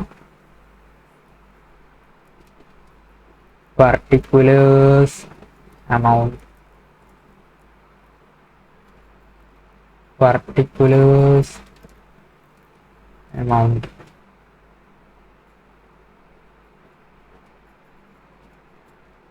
ഇവിടെ എന്തൊക്കെയാണ് ട്രേഡിംഗ് അക്കൗണ്ടിലേക്ക് വേണ്ട കാര്യങ്ങളുള്ളത്? ഇവിടെ ഓപ്പണിംഗ് സ്റ്റോക്ക് ഉണ്ട് 1,00,000 റുപ്പീസ്, വേജസ് ഉണ്ട് 20,000 റുപ്പീസ്, അതുപോലെ തന്നെ സെയിൽസ് ഉണ്ട് 50,000 റുപ്പീസ്, ക്യാപിറ്റൽ പർച്ചേസസ് ഉണ്ട് 10,000 റുപ്പീസ്, പിന്നെ ട്രേഡ് പേയബിൾ, റെന്റ്, ഇതൊന്നും നമ്മൾ ട്രേഡിംഗ് അക്കൗണ്ടിലേക്ക് പോകുന്നതല്ല. സോ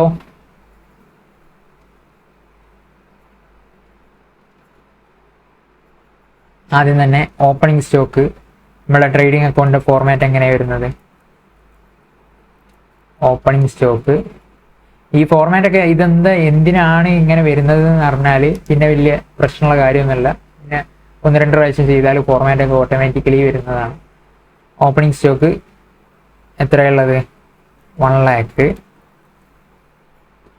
ഇതുപോലെ തന്നെ പിന്നെന്താണ് വരുന്നത് പർച്ചേസ് എത്രയാണ് 10,000 rupees.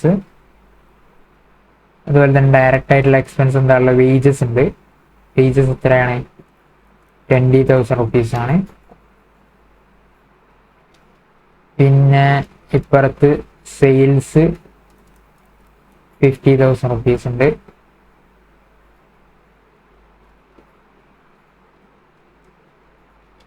അതുപോലെ തന്നെ ക്ലോസിംഗ് സ്റ്റോക്ക് 80,000 rupees ഉണ്ട്.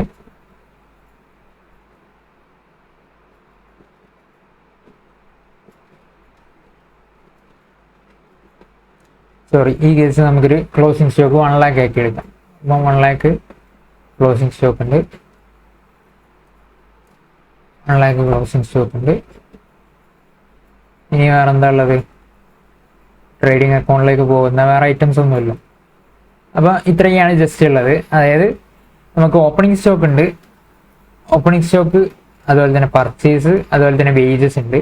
ഡയറക്റ്റ് ആയിട്ട് നമുക്ക് ഒരു പ്രൊഡക്റ്റ് സെല് ചെയ്യാൻ വരുന്ന എക്സ്പെൻസസ് നമ്മളുടെ ഡെബിറ്റ് സൈഡ് ഉണ്ട്.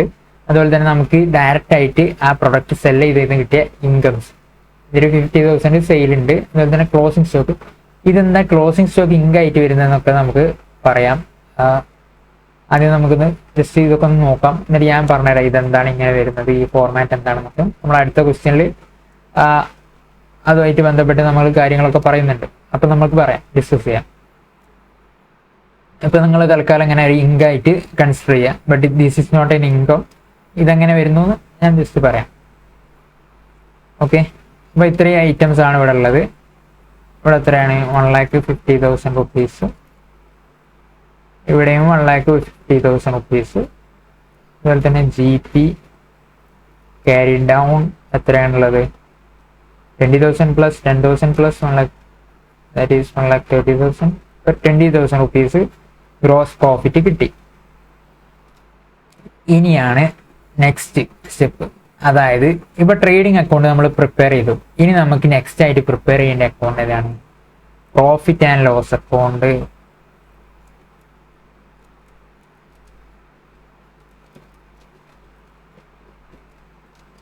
particulars amount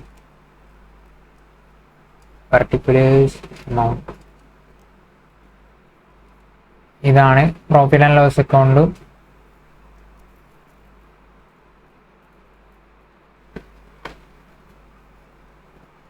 അപ്പൊ നമുക്ക് പ്രോഫിറ്റ് ആൻഡ് ലോസ് അക്കൗണ്ടിന്റെ ജസ്റ്റ് ഫോർമാറ്റ് ഒന്ന് ഇവിടെ ഡിസ്കസ് ചെയ്യാം. ഇതാണ് ഒരു പ്രോഫിറ്റ് ആൻഡ് ലോസ് അക്കൗണ്ടിന്റെ ഫോർമാറ്റ് വരുന്നത്. ഇവിടെ ആദ്യം തന്നെ നമുക്കിവിടെ ഫസ്റ്റ് തന്നെ നമ്മൾ ഇത് എന്താണ് ഗ്രോസ് പ്രോഫിറ്റ് ബ്രോട്ട് ഡൗൺ. അതായത് അവിടെ gross profit GP carry down എന്ന് പറഞ്ഞിട്ട് അവിടെ ഒരു ബാലൻസ് ഉണ്ടായിരുന്നു. അതായത് ഇൻകത്തിൽ ബാലൻസ് ഉണ്ട്, ഇത്രയും ഗ്രോസ് പ്രോഫിറ്റ് ഉണ്ടെന്നാണ്. അപ്പം അത്രയും ഗ്രോസ് പ്രോഫിറ്റ് നമുക്ക് കിട്ടിയിട്ടുണ്ട്. ആ ഗ്രോസ് പ്രോഫിറ്റ് നമ്മൾ P&L അക്കൗണ്ടിലേക്ക് ഇടും. അതായത് എന്നിട്ടാണ് ഇവിടെ വെച്ചാണ് നമ്മളെ എക്സ്പെൻസസ് ഒക്കെ എത്രയുണ്ട് അതനുസരിച്ച് നമ്മൾ കണക്ക് എത്രയുണ്ട് ഇൻകം എത്രയുണ്ട് നോക്കുക. അപ്പോൾ ഗ്രോസ് പ്രോഫിറ്റ് ക്യാരി ഡൗൺ ഇപ്പുറത്ത് വരുമ്പോൾ എന്താവും ഗ്രോസ് പ്രോഫിറ്റ് ബ്രോട്ട് ഡൗൺ ആവും. അതൊക്കെ നമ്മൾ പഠിച്ച കാര്യങ്ങൾ തന്നെയാണ്. അപ്പോൾ ഗ്രോസ് പ്രോഫിറ്റ് ബ്രോട്ട് ഡൗൺ ആണ് ആദ്യത്തെ സ്റ്റെപ്പായിട്ട് നമ്മളെ പ്രോഫിറ്റ് ആൻഡ് ലോസ് അക്കൗണ്ടിലേക്ക് വരിക. അപ്പം ഗ്രോസ് പ്രോഫിറ്റ് ബ്രോട്ട് ഡൗൺ വരും. അതുപോലെ തന്നെ ഇവിടെയാണ് അതർ ഇൻകംസ്, അതറായിട്ട് നമുക്ക് കിട്ടുന്ന ഇൻകംസ്. അതായത് നമ്മളുടെ ഡെയിലി ഓപ്പറേഷൻസ് ആയിട്ടുള്ള, ഇപ്പം ഞാൻ ഫർണിച്ചർ ഷോപ്പുകാരനാണെങ്കിൽ ഞാൻ ഫർണിച്ചർ സെല് ചെയ്യുന്നതാണ് എൻ്റെ ഡയറക്റ്റ് ആയിട്ടുള്ള ഓപ്പറേഷൻ. അതുപോലെ തന്നെ അതിൽ ചിലപ്പോൾ ഞാൻ എന്ത് ചെയ്യുന്നുണ്ടാവും, ഈ ഡയറക്റ്റ് ആയിട്ട് റോ മെറ്റീരിയൽസ് ചിലപ്പോൾ സെല് ചെയ്യുന്നുണ്ടാവും, ഫിനിഷ്ഡ് ഗുഡ്സ് സെല് ചെയ്യുന്നുണ്ടാവും, റോ മെറ്റീരിയൽസ് സെല് ചെയ്യുന്നുണ്ടാവും. അതൊക്കെ എവിടെ വരും, നമ്മളുടെ സെയിൽസിൽ അഥവാ നമ്മുടെ ട്രേഡിംഗ് അക്കൗണ്ടിലേക്ക് അത് വരും. ബട്ട് ഇവിടെ എന്തുണ്ട്, ഇതൊരു പ്രോഫിറ്റ് ആൻഡ് ലോസ് അക്കൗണ്ടാണ്. ഈ പ്രോഫിറ്റ് ആൻഡ് ലോസ് അക്കൗണ്ടിൽ ഡയറക്റ്റ് ആയിട്ടല്ലാത്ത നമ്മുടെ ഗ്രോസ് പ്രോഫിറ്റ് വരും. പിന്നീട് ഡയറക്റ്റ് ആയിട്ടല്ലാത്ത നമുക്ക് വരുന്ന ഇൻകംസ്, അതായത് നമ്മളിപ്പോൾ എവിടെയെങ്കിലും ബാങ്കിൽ FD ഇട്ടിട്ടുണ്ട്, അപ്പോൾ അതിൻ്റെ ഇൻട്രസ്റ്റ്, അല്ലെങ്കിൽ നമ്മളൊരു കമ്പനി ഡിബഞ്ചേഴ്സിൽ ഇൻവെസ്റ്റ് ചെയ്തിട്ടുണ്ട്, അപ്പോൾ അതിൻ്റെ ഇൻട്രസ്റ്റ്. അതുപോലെ തന്നെ കമ്മീഷൻസ് നമുക്ക് എന്തെങ്കിലും കിട്ടുന്നുണ്ട്, ആ കമ്മീഷന്. ഡിസ്കൗണ്ട് എന്തെങ്കിലും ഉണ്ടെങ്കിൽ ഡിസ്കൗണ്ട്. അതുപോലെ തന്നെ റെന്റ്, നമ്മൾക്ക് എന്തെങ്കിലും കമ്പനിക്ക് ബിൽഡിംഗ് ഉണ്ടെങ്കിൽ ആ ബിൽഡിങ്ങിൻ്റെ റെന്റ്. അതുപോലത്തെ ഐറ്റംസ് ഒക്കെ നമുക്ക് എന്ത് വരും, P&L അക്കൗണ്ടിലേക്കാണ് വരിക. അതുപോലെ തന്നെ profit on sale of machinery sale ചെയ്ത് അതിൽ നമുക്ക് എന്തെങ്കിലും പ്രോഫിറ്റ് ഉണ്ടായിട്ടുണ്ടെങ്കിൽ അത്. അതുപോലെ തന്നെ ഇൻവെസ്റ്റ്മെന്റ് സെയിൽ ചെയ്താലും ഓൾ ഇൻകംസ് കമ്പനിക്കുള്ള ഓൾ ഇൻകംസ് കം ഹിയർ. ഇവിടെ ഗ്രോസ് പ്രോഫിറ്റ് ആദ്യം വരും, എന്നിട്ട് ബാക്കിയുള്ള എല്ലാ ഇൻകംസും ഈ സൈഡിൽ വരും. അതാണ് എന്ത് ക്രെഡിറ്റ് സൈഡ് എന്ന് പറയുന്നത്. ഇനി നെക്സ്റ്റ് ആയിട്ടുള്ളത് എക്സ്പെൻസസ് ആണ്. എക്സ്പെൻസസ് മീൻസ് ഡയറക്റ്റ് അല്ലാത്ത എല്ലാ എക്സ്പെൻസും, അതായത് ഇൻഡയറക്റ്റ് ആയിട്ടുള്ള എല്ലാ എക്സ്പെൻസസും ഇവിടെ വരും. സാലറീസ് വരും, റെന്റ് വരും, പ്രിന്റിംഗ് ആൻഡ് സ്റ്റേഷനറി വരും, ടെലിഫോൺ ചാർജസ് വരും, പോസ്റ്റേജ് ആൻഡ് ടെലിഗ്രാം വരും, ഇൻഷുറൻസ് ഉണ്ടെങ്കിൽ അത് വരും, ഓഡിറ്റ് ഫീ ഉണ്ട് എങ്കിൽ അത് വരും, ലീഗൽ ചാർജസ് വരും, ഇലക്ട്രിസിറ്റി ചാർജസ് വരും, റിപ്പയർസ് വരും, ഡിപ്രീസിയേഷൻ വരും. ഇതെന്താണെന്ന് നിങ്ങൾക്ക് അറിയുന്നുണ്ടാവും. ഡിപ്രീസിയേഷൻ്റെ ക്ലാസ് എടുത്തിട്ടുണ്ടായിരുന്നു. ഡിപ്രീസിയേഷൻ എന്ന് പറഞ്ഞാൽ നമ്മളുടെ മെഷീനറി, നമ്മളൊരു മെഷീനറി വാങ്ങുമ്പം നമ്മളിപ്പോൾ ഒരു മെഷീനറി വാങ്ങുകയാണെങ്കിൽ അതിപ്പോൾ എങ്ങനെയാണ്, ഒരു 10 lakhന് നമ്മളൊരു മെഷീനറി വാങ്ങിയാൽ ആ മെഷീനറി നമുക്ക് 1 കൊല്ലത്തേക്കല്ല യൂസ് ചെയ്യാൻ പറ്റുക. That's not for 1 year. അതൊരു 10 yearsലേക്ക് നമുക്ക് യൂസ് ചെയ്യാൻ പറ്റുന്ന ഒരു മെഷീനറിയാണ് നമ്മൾ വാങ്ങിയിട്ടുള്ളത്. അപ്പോൾ അങ്ങനത്തെ ഒരു മെഷീനറി വാങ്ങുമ്പോൾ നമ്മുടെ കയ്യിൽ നിന്ന് ഇപ്പോൾ ഒരു 10 lakh rupees പോയിട്ടുണ്ട്. ബട്ട് നമുക്ക് ആ 10 lakh rupees ഇപ്പം തന്നെ ഈ ഇയർ തന്നെ എക്സ്പെൻസ് ആയിട്ട് ക്ലെയിം ചെയ്യാൻ കഴിയില്ല. കാരണം അതൊരു 10 yearsലേക്ക് വേണ്ടി നമ്മൾ വാങ്ങിയ ഒരു അസറ്റാണ് ഒരു മെഷീനറി എന്ന് പറയുന്നത്. അപ്പോൾ അതിൽ ഈ കൊല്ലം നമുക്ക് എത്രത്തോളം യൂസ് ചെയ്ത്, അതായത് ഇത് നമ്മൾ 10 yearsനേക്ക് ചിലവാക്കിയത് 10 lakh rupees ആണ്. അപ്പോൾ ഒരു ഇയറിനേക്ക് എത്ര, അതായത് സിമ്പിൾ മെത്തേഡായിട്ടുള്ള SLM മെത്തേഡിലൂടെ നമ്മൾ ഡിപ്രീസിയേഷൻ നോക്കുകയാണെങ്കിൽ ഇത് കുറേ മെത്തേഡ്സും അത് അങ്ങനത്തെ കാര്യങ്ങളൊക്കെ ഉണ്ട്. ഞാൻ ജസ്റ്റ് ബേസ് ആയിട്ടൊന്ന് പറയുന്നുള്ളൂ. അപ്പം SLM അതായത് സിമ്പിൾ ആയിട്ടുള്ള മെത്തേഡ് നോക്കുകയാണെങ്കിൽ 10 lakh divided by 10 years which means 1 lakh for every year, അതായത് 1 lakh for every year cost വരുന്നുണ്ട്. അപ്പം നമ്മൾ ഇതിനെയാണ് എന്ത് ഡിപ്രീസിയേഷൻ എന്ന് പറയുന്നത്. അതായത് ഒരു അസറ്റിന്റെ മുകളിലാണ് ഡിപ്രീസിയേഷൻ വരിക. അതായത് നമ്മളൊരു കുറച്ച് അധികം കാലത്തേക്ക് വാങ്ങിയ ഒരു ഫ്യൂച്ചർ എക്കണോമിക് ബെനിഫിറ്റ് ഉള്ള ഒരു അസറ്റിനെ നമ്മൾ എന്ത് ചെയ്യുക, ഓരോ കൊല്ലവും അതിൻ്റെ നമുക്ക് വന്ന എക്സ്പെൻസിനെ ബ്രേക്ക് ഡൗൺ ചെയ്ത് കൊണ്ടുവരുന്നതിനാണ്. അല്ലെങ്കിൽ അതിനിപ്പം തേയ്മാനം ഉണ്ടാവും. ഇപ്പം അല്ലാന്നുണ്ടെങ്കിൽ എങ്ങനെ പറയാം, ഇപ്പം നമ്മളൊരു കാറ് വാങ്ങിയാൽ ആ കാറിന് റിപ്പയർ ചെയ്യേണ്ടി കുറച്ച് ഓടിക്കഴിഞ്ഞാൽ അതിന് കുറച്ച് എൻജിന് പ്രശ്നങ്ങൾ വരും, അതുപോലെ തന്നെ തേയ്മാനം വരും. അങ്ങനത്തെ ഈ തേയ്മാനങ്ങളൊക്കെ ഉണ്ടല്ലോ, ഇതിനെയാണ് ഈ ഡിപ്രീസിയേഷൻ എന്ന് പറയുന്നത്. അതിൻ്റെ എക്സ്പെൻസ് ആണ് ഡിപ്രീസിയേഷൻ. ഞാൻ ജസ്റ്റ് SLM മെത്തേഡിൽ മാത്രമുള്ള ഡിപ്രീസിയേഷൻ ആണ് കാണിച്ചിട്ടുള്ളത്. ബാക്കിയുള്ള മെത്തേഡ്സിലും നമ്മൾ ഡിപ്രീസിയേഷൻ കാൽക്കുലേറ്റ് ചെയ്യുന്നുണ്ട്. അതിലേക്ക് ഡീറ്റെയിൽ ആയിട്ട് ഞാൻ ഇപ്പോൾ പോകുന്നില്ല. ജസ്റ്റ് ഈ കാര്യം നിങ്ങൾ നോക്കുക. അപ്പോൾ ഡിപ്രീസിയേഷൻ എന്ന് പറഞ്ഞാൽ ഒരു മെഷീനറിൻ്റെ വാല്യൂ നമ്മൾ കുറച്ച് കൊണ്ടുവരുന്ന ഒരു അക്കൗണ്ട്, അത്രയൊന്ന് ജസ്റ്റ് മനസ്സിലാക്കി വെക്കുക. ഈ ഡിപ്രീസിയേഷൻ ഒരു എക്സ്പെൻസ് ആണ്, എക്സ്പെൻസ് ആയിട്ട് നമുക്ക് ക്ലെയിം ചെയ്യാം. ബട്ട് ഈ ഡിപ്രീസിയേഷൻ നമ്മളെ കയ്യിൽ നിന്ന് ക്യാഷ് പോകാത്തൊരു എക്സ്പെൻസ് ആണ്. കാരണം അതിന് ഓൾറെഡി നമ്മൾ അസറ്റ് വാങ്ങുന്ന ടൈമിൽ 10 ലക്ഷം ഓൾറെഡി കൊടുത്തതാണ്. അപ്പോൾ ഈ 1 lakh നമ്മൾ ക്ലെയിം ചെയ്യുന്നത് എന്താണ്, അന്ന് നമ്മൾ 10 lakh ഒപ്പരം ഒന്നിച്ച് നമ്മൾ P&Lലേക്ക് കാണിച്ചിട്ടില്ല. അപ്പം അതിനെ നമ്മൾ എക്സ്പെൻസ് ആയിട്ട് ഓരോ കൊല്ലവും എക്സ്പെൻസ് ആയിട്ട് കാണിച്ചുകൊണ്ടിരിക്കുകയാണ്. അതിനാണ് ഡിപ്രീസിയേഷൻ എന്ന് പറയുന്നത്. ഓക്കെ ആണല്ലോ. അപ്പം അങ്ങനെ ഡിപ്രീസിയേഷൻ. അതുപോലെ തന്നെ സെല്ലിംഗ് ആൻഡ് ഡിസ്ട്രിബ്യൂഷൻ, സെല് ചെയ്യുന്നതിന്, പിന്നെ ക്യാരേജ് ഔട്ട്വാർഡ്, അതായത് നമ്മൾ സാധനം കൊണ്ടുപോകുന്നതിനുള്ള എക്സ്പെൻസ്. അതുപോലെ തന്നെ ബാഡ് ഡെബ്സ്. ഈ ബാഡ് ഡെബ്സ് എന്ന് പറഞ്ഞാൽ എന്താണെന്ന് വെച്ചാൽ, നമ്മളിപ്പം ഡെപ്റ്റേഴ്സിന് നമ്മളിപ്പോൾ സെയിൽ നടത്തിയാൽ നമുക്ക് പറ്റുന്ന സെയിൽ നടത്തി. ഇവിടെ നമുക്ക് ഡെപ്റ്റേഴ്സ് ഉണ്ട്. ഡെപ്റ്റേഴ്സ് എത്ര ഉണ്ട്, ഒരു 1 lakh ഒരു ഡെപ്റ്റർ നമുക്ക് തരാനുണ്ട്. ബട്ട് ഈ ഡെപ്റ്റർ എന്തായി, ഇൻസോൾവെന്റ് ആയി മാറി. ഇൻസോൾവെന്റ് എന്ന് പറഞ്ഞാൽ അയാളുടെ കയ്യിൽ പൈസ ഒന്നുമില്ല, അസറ്റൊക്കെ എന്ത് ചെയ്തു, ഗവൺമെന്റ് റിക്കവർ ചെയ്തെടുത്തു, എന്നിട്ടൊന്നും പൈസ ഒന്നുമില്ല. അങ്ങനെ അയാൾ എന്ത് ചെയ്തു, ഇൻസോൾവെന്റ് ആയിട്ട് ഡിക്ലെയർ ചെയ്തു. അപ്പം അങ്ങനത്തെ ഒരാളാണെങ്കിൽ അയാളുടെ കയ്യിൽ പൈസ നമുക്ക് കിട്ടൂല എന്ന് ഉറപ്പായി. അങ്ങനത്തെ കേസ് ആകുമ്പം ഈ ഡെപ്റ്റേഴ്സിനെ നമ്മൾ എന്ത് ചെയ്യും, ബാഡ് ഡെപ്റ്റ്സ് ആക്കി മാറ്റും. അതായത് ബാഡ് ഡെപ്റ്റ്സ് എന്ന് പറഞ്ഞാൽ ഇപ്പൊ നമ്മൾ ഇയാൾ 1 lakh ആണ് നമുക്ക് തരാനുള്ളത്, അപ്പൊ അയാൾ ഇനി തരൂല എന്ന് ഉറപ്പായി. അപ്പൊ നമ്മൾ bad debts account debit 1 lakh to debtors 1 lakh എന്ന് എഴുതിയിട്ട് നമ്മൾ എന്ത് ചെയ്യും, ഈ ഡെപ്റ്റേഴ്സിന്റെ വാല്യൂ ബാലൻസ് ഷീറ്റിൽ നിന്ന് അങ്ങ് ഒഴിവാക്കും. എന്നിട്ട് P&L നമ്മൾ എക്സ്പെൻസ് ആയിട്ട് ഇങ്ങോട്ട് ക്ലെയിം ചെയ്യും. അതായത് ഈ ബാഡ് ഡെപ്റ്റ്സ് ഇത് ശരിക്കും നമ്മളുടെ ഒരു അസറ്റ് ആയിരുന്നു, നമുക്ക് കിട്ടാനുള്ള പൈസ ആയിരുന്നു, ഇതിനി കിട്ടാൻ പോകുന്നില്ല, അപ്പൊ അത് നമുക്കൊരു എക്സ്പെൻസ് ആയിട്ട് മാറും. അതിനാണ് ബാഡ് ഡെപ്റ്റ്സ് എന്ന് പറയാം. അതായത് ഒരു കടക്കാരൻ കടം വാങ്ങിയിട്ട് നമ്മളെ കയ്യിൽ നിന്ന് പോയ ആള് നമുക്ക് തരാതെ പോയി എന്ന് വിചാരിച്ചോളൂ. അപ്പൊ അങ്ങനത്തെ കേസിൽ എന്താണ്, നമ്മളെ ഒരു എക്സ്പെൻസ് അല്ലേ അത്, അപ്പൊ അതിനെയാണ് ബാഡ് ഡെപ്റ്റ്സ് എന്ന് പറയുന്നത്. പിന്നെ ബാങ്ക് ചാർജസ്, അതുപോലെ തന്നെ interest on loan, discount allowed to customer, അങ്ങനത്തെ എല്ലാ എക്സ്പെൻസസും ഇവിടെ വരും. എന്നിട്ട് എല്ലാം കഴിഞ്ഞിട്ട് എല്ലാ എക്സ്പെൻസസും എല്ലാ ഇൻകംസ് കൺസിഡർ ചെയ്ത് കഴിഞ്ഞാൽ നമുക്ക് ഇവിടെ ഒരു net profit or net loss എന്ന് പറഞ്ഞിട്ട് വരും. ഇതായിരിക്കും നമ്മുടെ നെറ്റ് പ്രോഫിറ്റ്. ഓക്കെ, പിന്നെ നമുക്ക് നോക്കാം എങ്ങനെ പ്രിപ്പയർ ചെയ്യാൻ നോക്കാം. ഇപ്പൊ പ്രോഫിറ്റ് ആൻഡ് ലോസ് അക്കൗണ്ട്, ഇതിൽ ആദ്യം തന്നെ നമുക്ക് ഇവിടെ ഉള്ളത് കാര്യം എന്താണ്, GP ഉണ്ട്. GP ബ്രോഡ് ഡൗൺ 20,000 rupees ആണുള്ളത്. അതുപോലെ തന്നെ ഇനി P&L റെലവെന്റ് ആയിട്ടുള്ള കാര്യങ്ങൾ നമുക്ക് ക്വസ്റ്റ്യൻ എടുത്തിടാം. P&L റെലവെന്റ് ആയിട്ടുള്ള എന്തൊക്കെയുള്ളത്, ക്യാപിറ്റല് ഇത് ബാലൻസ് ഷീറ്റിലേക്ക് പോകേണ്ട ഐറ്റമാണ്. ക്യാഷ് ഇതും ബാലൻസ് ഷീറ്റിലേക്ക് പോകേണ്ട ഐറ്റമാണ്. അതായത് ഇതൊക്കെ എന്താണ്, ഇത് ലയബിലിറ്റിയാണ്, ഇത് അസറ്റാണ്. ഈ അസറ്റും ലയബിലിറ്റി എങ്ങോട്ടേക്കാ പോവുക, അത് ബാലൻസ് ഷീറ്റിലേക്ക് പോവുക. ഇത് liability, this is 1 type of liability ഞാൻ പറഞ്ഞതാണ്.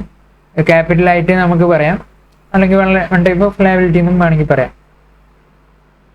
അപ്പം ഇത് രണ്ടും എവിടേക്ക് പോകുന്നതാണ്, ബാലൻസ് ഷീറ്റിലേക്ക് പോകുന്ന ഐറ്റംസ് ആണ് ക്യാഷും അതുപോലെ തന്നെ ക്യാപിറ്റലും. ഇത് ഒന്ന് ലയബിലിറ്റി ആണ്, ഒന്ന് അസറ്റ് ആണ്. അപ്പോൾ ഇത് നമ്മൾ കൺസിഡർ ചെയ്യേണ്ട ആവശ്യമില്ല, അത് നമ്മൾ ബാലൻസ് ഷീറ്റ് പ്രിപ്പയർ ചെയ്യുമ്പോൾ നോക്കാം. ഇപ്പൊ ഇനി നെക്സ്റ്റ് ട്രേഡ് പേയബിൾസ് എന്താണ്, ബാലൻസ് ഷീറ്റ് ഐറ്റം ആണ്. ദാറ്റ് ഈസ് എ ലയബിലിറ്റി, കാരണം ഈ ട്രേഡ് പേയബിൾസ് നമ്മൾ കൊടുക്കാനുള്ളതാണ്. പിന്നീടുള്ളത് റെന്റ് നമ്മുടെ എക്സ്പെൻസ് ആണ്. എക്സ്പെൻസ് എന്താണ്, ഇത് P&L പോകാനുള്ളതാണ്. This is not direct expense അല്ല, അപ്പൊ P&L പോകാനുള്ളതാണ്. ഇൻട്രസ്റ്റ് എന്താണ്, നമ്മുടെ ഇൻകം ആണ്, ക്രെഡിറ്റ് സൈഡിലുള്ള ഇൻട്രസ്റ്റ്. അപ്പൊ ഇതും എന്താണ്, P&L പോകാനുള്ളതാണ്, ഡയറക്റ്റ് ഇൻകം ആണ്. അപ്പൊ ഇനി നമുക്ക് പ്രിപ്പയർ ചെയ്യാം. അപ്പൊ ആകെ 2 ഐറ്റംസ് ആണുള്ളത്. ഒന്ന്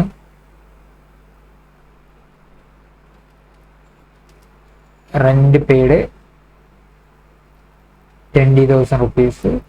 അതുപോലെ തന്നെ ഇവിടെ എന്താ ഉള്ളത്, ബാങ്ക് ഇൻട്രസ്റ്റ് ഉണ്ട് 10,000 rupees. പേജ് സൈഡ് കൂടുതൽ, ക്രെഡിറ്റ് സൈഡ് കൂടുതൽ 30,000.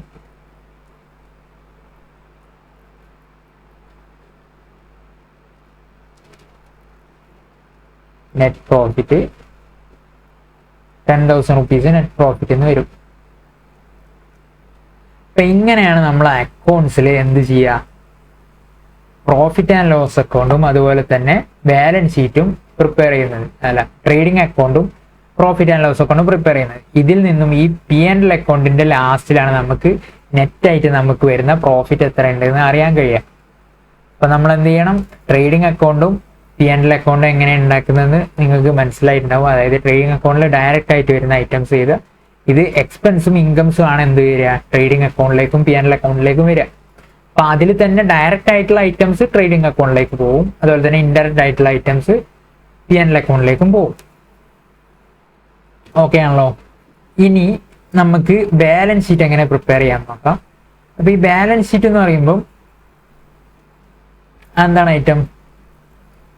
അത് ലയബിലിറ്റീസും അസറ്റ്സും കൂടിയിട്ടുള്ള ഒരു ഐറ്റത്തിനെയാണ് എന്താ പറയാം, ബാലൻസ് ഷീറ്റ് എന്ന് പറയാം.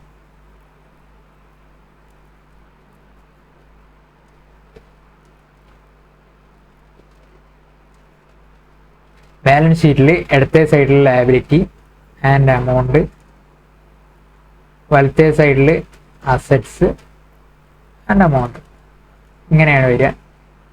അപ്പോൾ ഇവിടെ ബാലൻസ് ഷീറ്റിൽ എന്തൊക്കെ ഐറ്റംസ് ഉണ്ടാവും? ബാലൻസ് ഷീറ്റിന്റെ ഫോർമാറ്റ് ഞാൻ കൊടുത്തിട്ടില്ല എന്നാണ് തോന്നുന്നത്.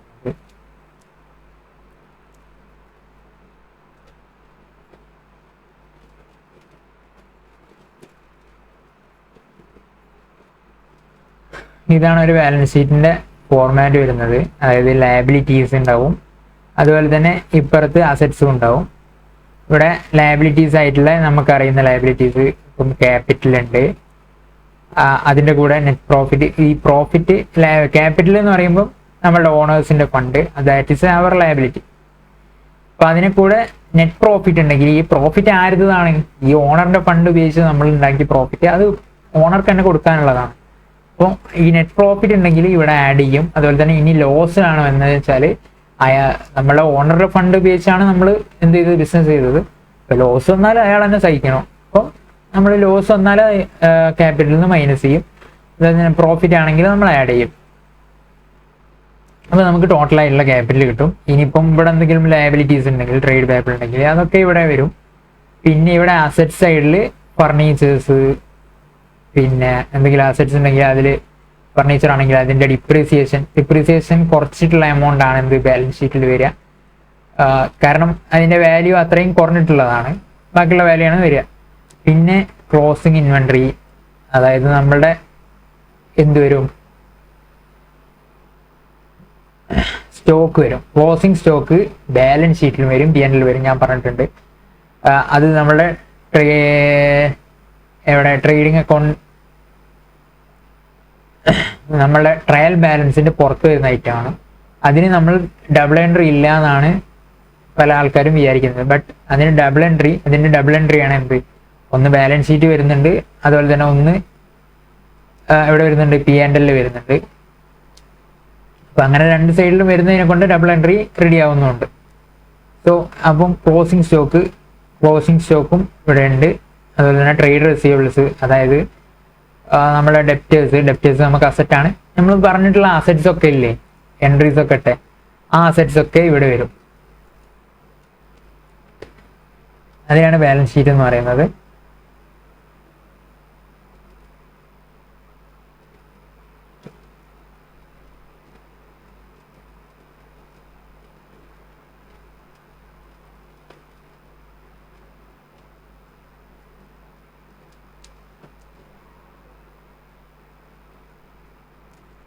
അപ്പൊ നമുക്ക് ഇവിടെ ബാലൻസ് ഷീറ്റിലേക്ക് പോകാൻ പറ്റിയ ഐറ്റംസ് എന്തൊക്കെയുള്ളത്? അവിടെ ക്യാപിറ്റൽ ഉണ്ട്. ക്യാപിറ്റൽ എത്രയാണ്? 70,000 rupees ആണ്.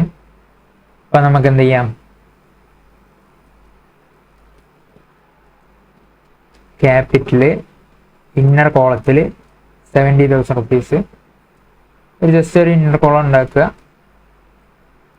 വേണമെങ്കിൽ എമൗണ്ട് എന്നിട്ട്, കാരണം ഇതിൻ്റെ കൂടെ add or less net profit ഉണ്ടെങ്കിൽ ആഡ് ചെയ്യാനും, അതുപോലെ തന്നെ ഇനി നെറ്റ് ലോസ് ആണെങ്കിൽ ലെസ് ചെയ്യാനും വേണ്ടതാണ്.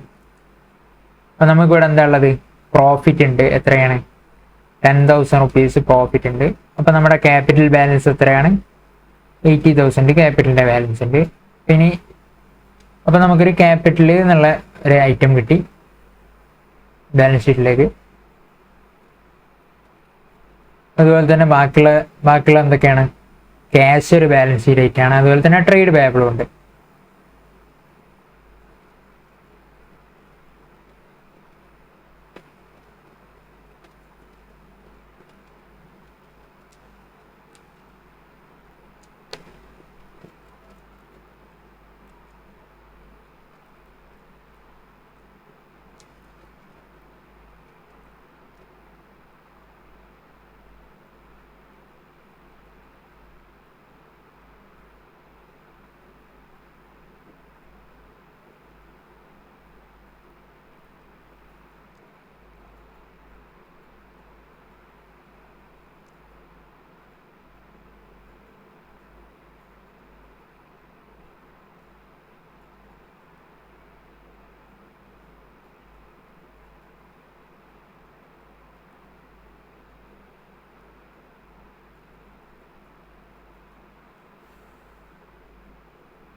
നെക്സ്റ്റ് ആയിട്ട് എന്തായിട്ടാണുള്ളത്? നെക്സ്റ്റ് ആയിട്ടുള്ളത് ക്ലോസിംഗ് സ്റ്റോക്കാണ് നമ്മുടെ കയ്യിൽ അസറ്റ് ആയിട്ടുള്ളത്. അതും കൊടുത്താലേ നമുക്ക് എന്ത് കിട്ടുമെന്ന് ഞാൻ പറഞ്ഞിട്ടുണ്ട്. നമ്മളുടെ കറക്റ്റായിട്ടുള്ള എമൗണ്ട് കിട്ടണമെങ്കിൽ അതും കൂടി നമ്മൾ കൊടുക്കണം.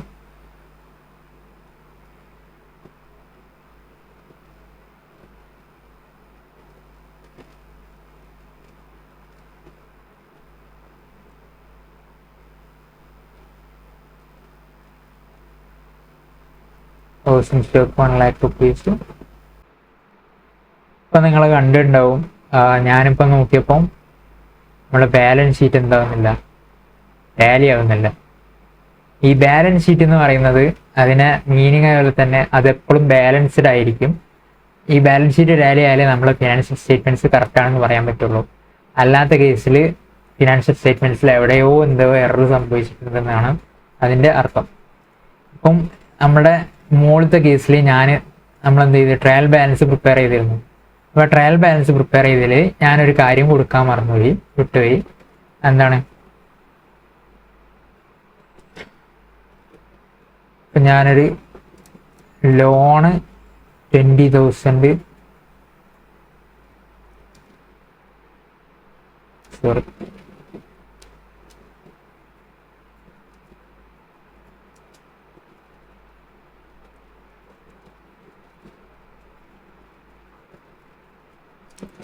ലോണ് 20,000 എന്ത് ചെയ്തു, കൊടുക്കാൻ വിട്ടുപോയി. അപ്പം ആ കേസിൽ എന്ത് ചെയ്തു, ഡിഫറൻസ് വന്നു. ലോൺ എന്താണ്? ക്രെഡിറ്റ് ബാലൻസ് ആണ്. അപ്പൊ ഇതുപോലെ തന്നെ നമ്മൾ എന്തെങ്കിലും ഒരു അക്കൗണ്ട് അങ്ങോട്ടും തിരിച്ചു കൊടുത്താൽ ബാലൻസ് ഷീറ്റ് ടാലി ആവില്ല. അത് ഫുള്ള് അങ്ങോട്ടും തെറ്റും. അതാണ് ഈ ഡബിൾ എൻട്രി സിസ്റ്റത്തിന്റെ മാജിക് എന്ന് പറയുന്നത്. അതായത് നമ്മൾ എങ്ങനെയൊക്കെ ചെയ്തു പോയാലും നമ്മളെ അക്കൗണ്ട്സ് കറക്റ്റ് ആണെങ്കിൽ എന്ത് ചെയ്തു, ആ ബാലൻസ് ഷീറ്റ് ടാലി ആവുള്ളൂ. ഇപ്പോഴാണ് 1,60,000 കറക്റ്റ് ആയത്. 20,000 plus 10,000 that's 30,000, 30,000 plus 10,000 that's 40,000, 40,000 plus 70,000 1,10,000, 1,10,000 plus 50,000. ഇപ്പോഴാണ് 1,60,000 ആയിട്ടുള്ളത്. അപ്പം ഞാൻ ഈ മിസ്റ്റേക്ക് വരുത്തിയിട്ടുള്ളത് നിങ്ങൾക്കും കൂടി ഒന്ന് കാണാൻ വേണ്ടിയിട്ടാണ്. കാരണം ഇങ്ങനെ നമ്മൾ മിസ്റ്റേക്ക് വരുത്തിയാൽ എങ്ങനെയാണ് ഇത് തെറ്റാന്ന് അറിയാൻ വേണ്ടിയിട്ടാണ്. അപ്പം നമ്മൾ ഇവിടെ എന്തുണ്ട്, ഇനി ലോൺ ഉണ്ട്. ഇപ്പം ലോൺ എത്ര ഉണ്ട്? 20,000 റുപ്പീസിൻ്റെ ലോണുണ്ട്. അത് എത്രയാണ് ടോട്ടൽ? 1,10,000 റുപ്പീസാണ് ടോട്ടലായിട്ടുള്ള ബാലൻസ് ഷീറ്റിൻ്റെ ബാലൻസ്. അപ്പം ഇങ്ങനെയാണ് എന്ത് നമ്മളൊരു ബാലൻസ് ഷീറ്റ് അതുപോലെ തന്നെ profit and loss trading account prepare ചെയ്യുന്നത്. അപ്പോൾ ഈ ബാലൻസ് ഷീറ്റിലേക്ക് വരുമ്പോൾ നമ്മൾ ശ്രദ്ധിക്കേണ്ട കാര്യം എന്താണെന്ന് വെച്ചാൽ നമ്മളുടെ ട്രയൽ ബാലൻസ് റെഡി ആയിട്ട് നമ്മൾ ബാലൻസ് ഷീറ്റ് പ്രിപ്പയർ ചെയ്യാൻ നിൽക്കാവൂ. അല്ലെങ്കിൽ നമ്മൾ എന്തെങ്കിലും ട്രയൽ ബാലൻസിലാണ് നമ്മൾ എറേഴ്സ് കണ്ടുപിടിക്കുക. എന്നിട്ട് അതിൽ നിന്നാണ് നമ്മൾ അതിൽ നിന്ന് എറേഴ്സ് ഒക്കെ റെക്ടിഫൈ ചെയ്തിട്ടാണ് നമ്മൾ ബാലൻസ് ഷീറ്റ് പ്രിപ്പയർ ചെയ്യാൻ നിൽക്കുക. അപ്പം അല്ലാന്നുണ്ടെങ്കിൽ ഇപ്പോഴത്തെ കേസ് പോലെ ആവും. അതായത് നമ്മൾ ബാലൻസ് ഷീറ്റിൻ്റെ ട്രയൽ ബാലൻസിൻ്റെ ടോട്ടൽ പോലും കറക്റ്റ് നോക്കാതെ ചെയ്താൽ എന്തുണ്ടാവും, ഫുള്ള് തെറ്റും. അപ്പോൾ എക്സാമിന് നിങ്ങൾക്ക് ഇങ്ങനെ തെറ്റിയാലും മാറ്റാനുള്ള ഇതുണ്ടാവില്ല. അപ്പോൾ അതിന് മുമ്പേ നമ്മൾ പ്രാക്ടീസ് ചെയ്യുക. ബാലൻസ് ഷീറ്റിൻ്റെ ക്വസ്റ്റ്യൻസും P&L ക്വസ്റ്റ്യൻസും ഒക്കെ നോക്കിയിട്ട് അത് പ്രാക്ടീസ് ചെയ്താൽ തന്നെ നമുക്ക് എന്ത് ചെയ്യും, ഒരുപാട് കാര്യങ്ങൾ നമുക്ക് ക്ലിയറായി വരും. നിങ്ങളൊന്ന് ജസ്റ്റ് ഒന്ന് ഇതൊന്ന് നല്ലോണം അനലൈസ് ചെയ്താൽ നല്ല ഇൻട്രസ്റ്റിംഗ് ആയിട്ടുള്ള കാര്യമാണ് ഈ ബാലൻസ് ഷീറ്റിൻ്റെയും P&L ഒക്കെ കാര്യങ്ങളെന്ന് പറയുമ്പോൾ. അപ്പോൾ നമ്മൾ ഈ ബാലൻസ് ഷീറ്റിൽ വരുമ്പം അതായത് നമ്മുടെ കയ്യിലുള്ള ക്യാപിറ്റല് പോലത്തെ ട്രേഡ് പേബിൾ, ലോണ് പോലത്തെ നമ്മുടെ ലയബിലിറ്റി സൈഡിലും അതുപോലെ തന്നെ അസറ്റ് സൈഡിലെ ക്യാഷ്, ക്ലോസിംഗ് സ്റ്റോക്ക് എല്ലാം അസറ്റ് സൈഡിലും ഉണ്ടാവും. അപ്പോൾ ഇതെങ്ങനെയാണ് ഇങ്ങനെ ടാലി ആയി വരുന്നത് എന്ന് നിങ്ങൾക്ക് അറിയണമെന്നുണ്ടെങ്കിൽ നമുക്ക് നെക്സ്റ്റ് ക്ലാസ്സസിലൊക്കെ നമ്മൾ അടുത്ത ക്വസ്റ്റ്യൻസ് ഒക്കെ ചെയ്യുമ്പോൾ നമുക്ക് നോക്കാം എങ്ങനെയാണ് അത് വരുന്നത്, എന്താണ് അതിൻ്റെ കോൺസെപ്റ്റ് എന്നുള്ള കാര്യങ്ങളൊക്കെ. അപ്പോൾ നമുക്ക് നെക്സ്റ്റ് ക്ലാസ്സിൽ കാണാം. Okay, thank you.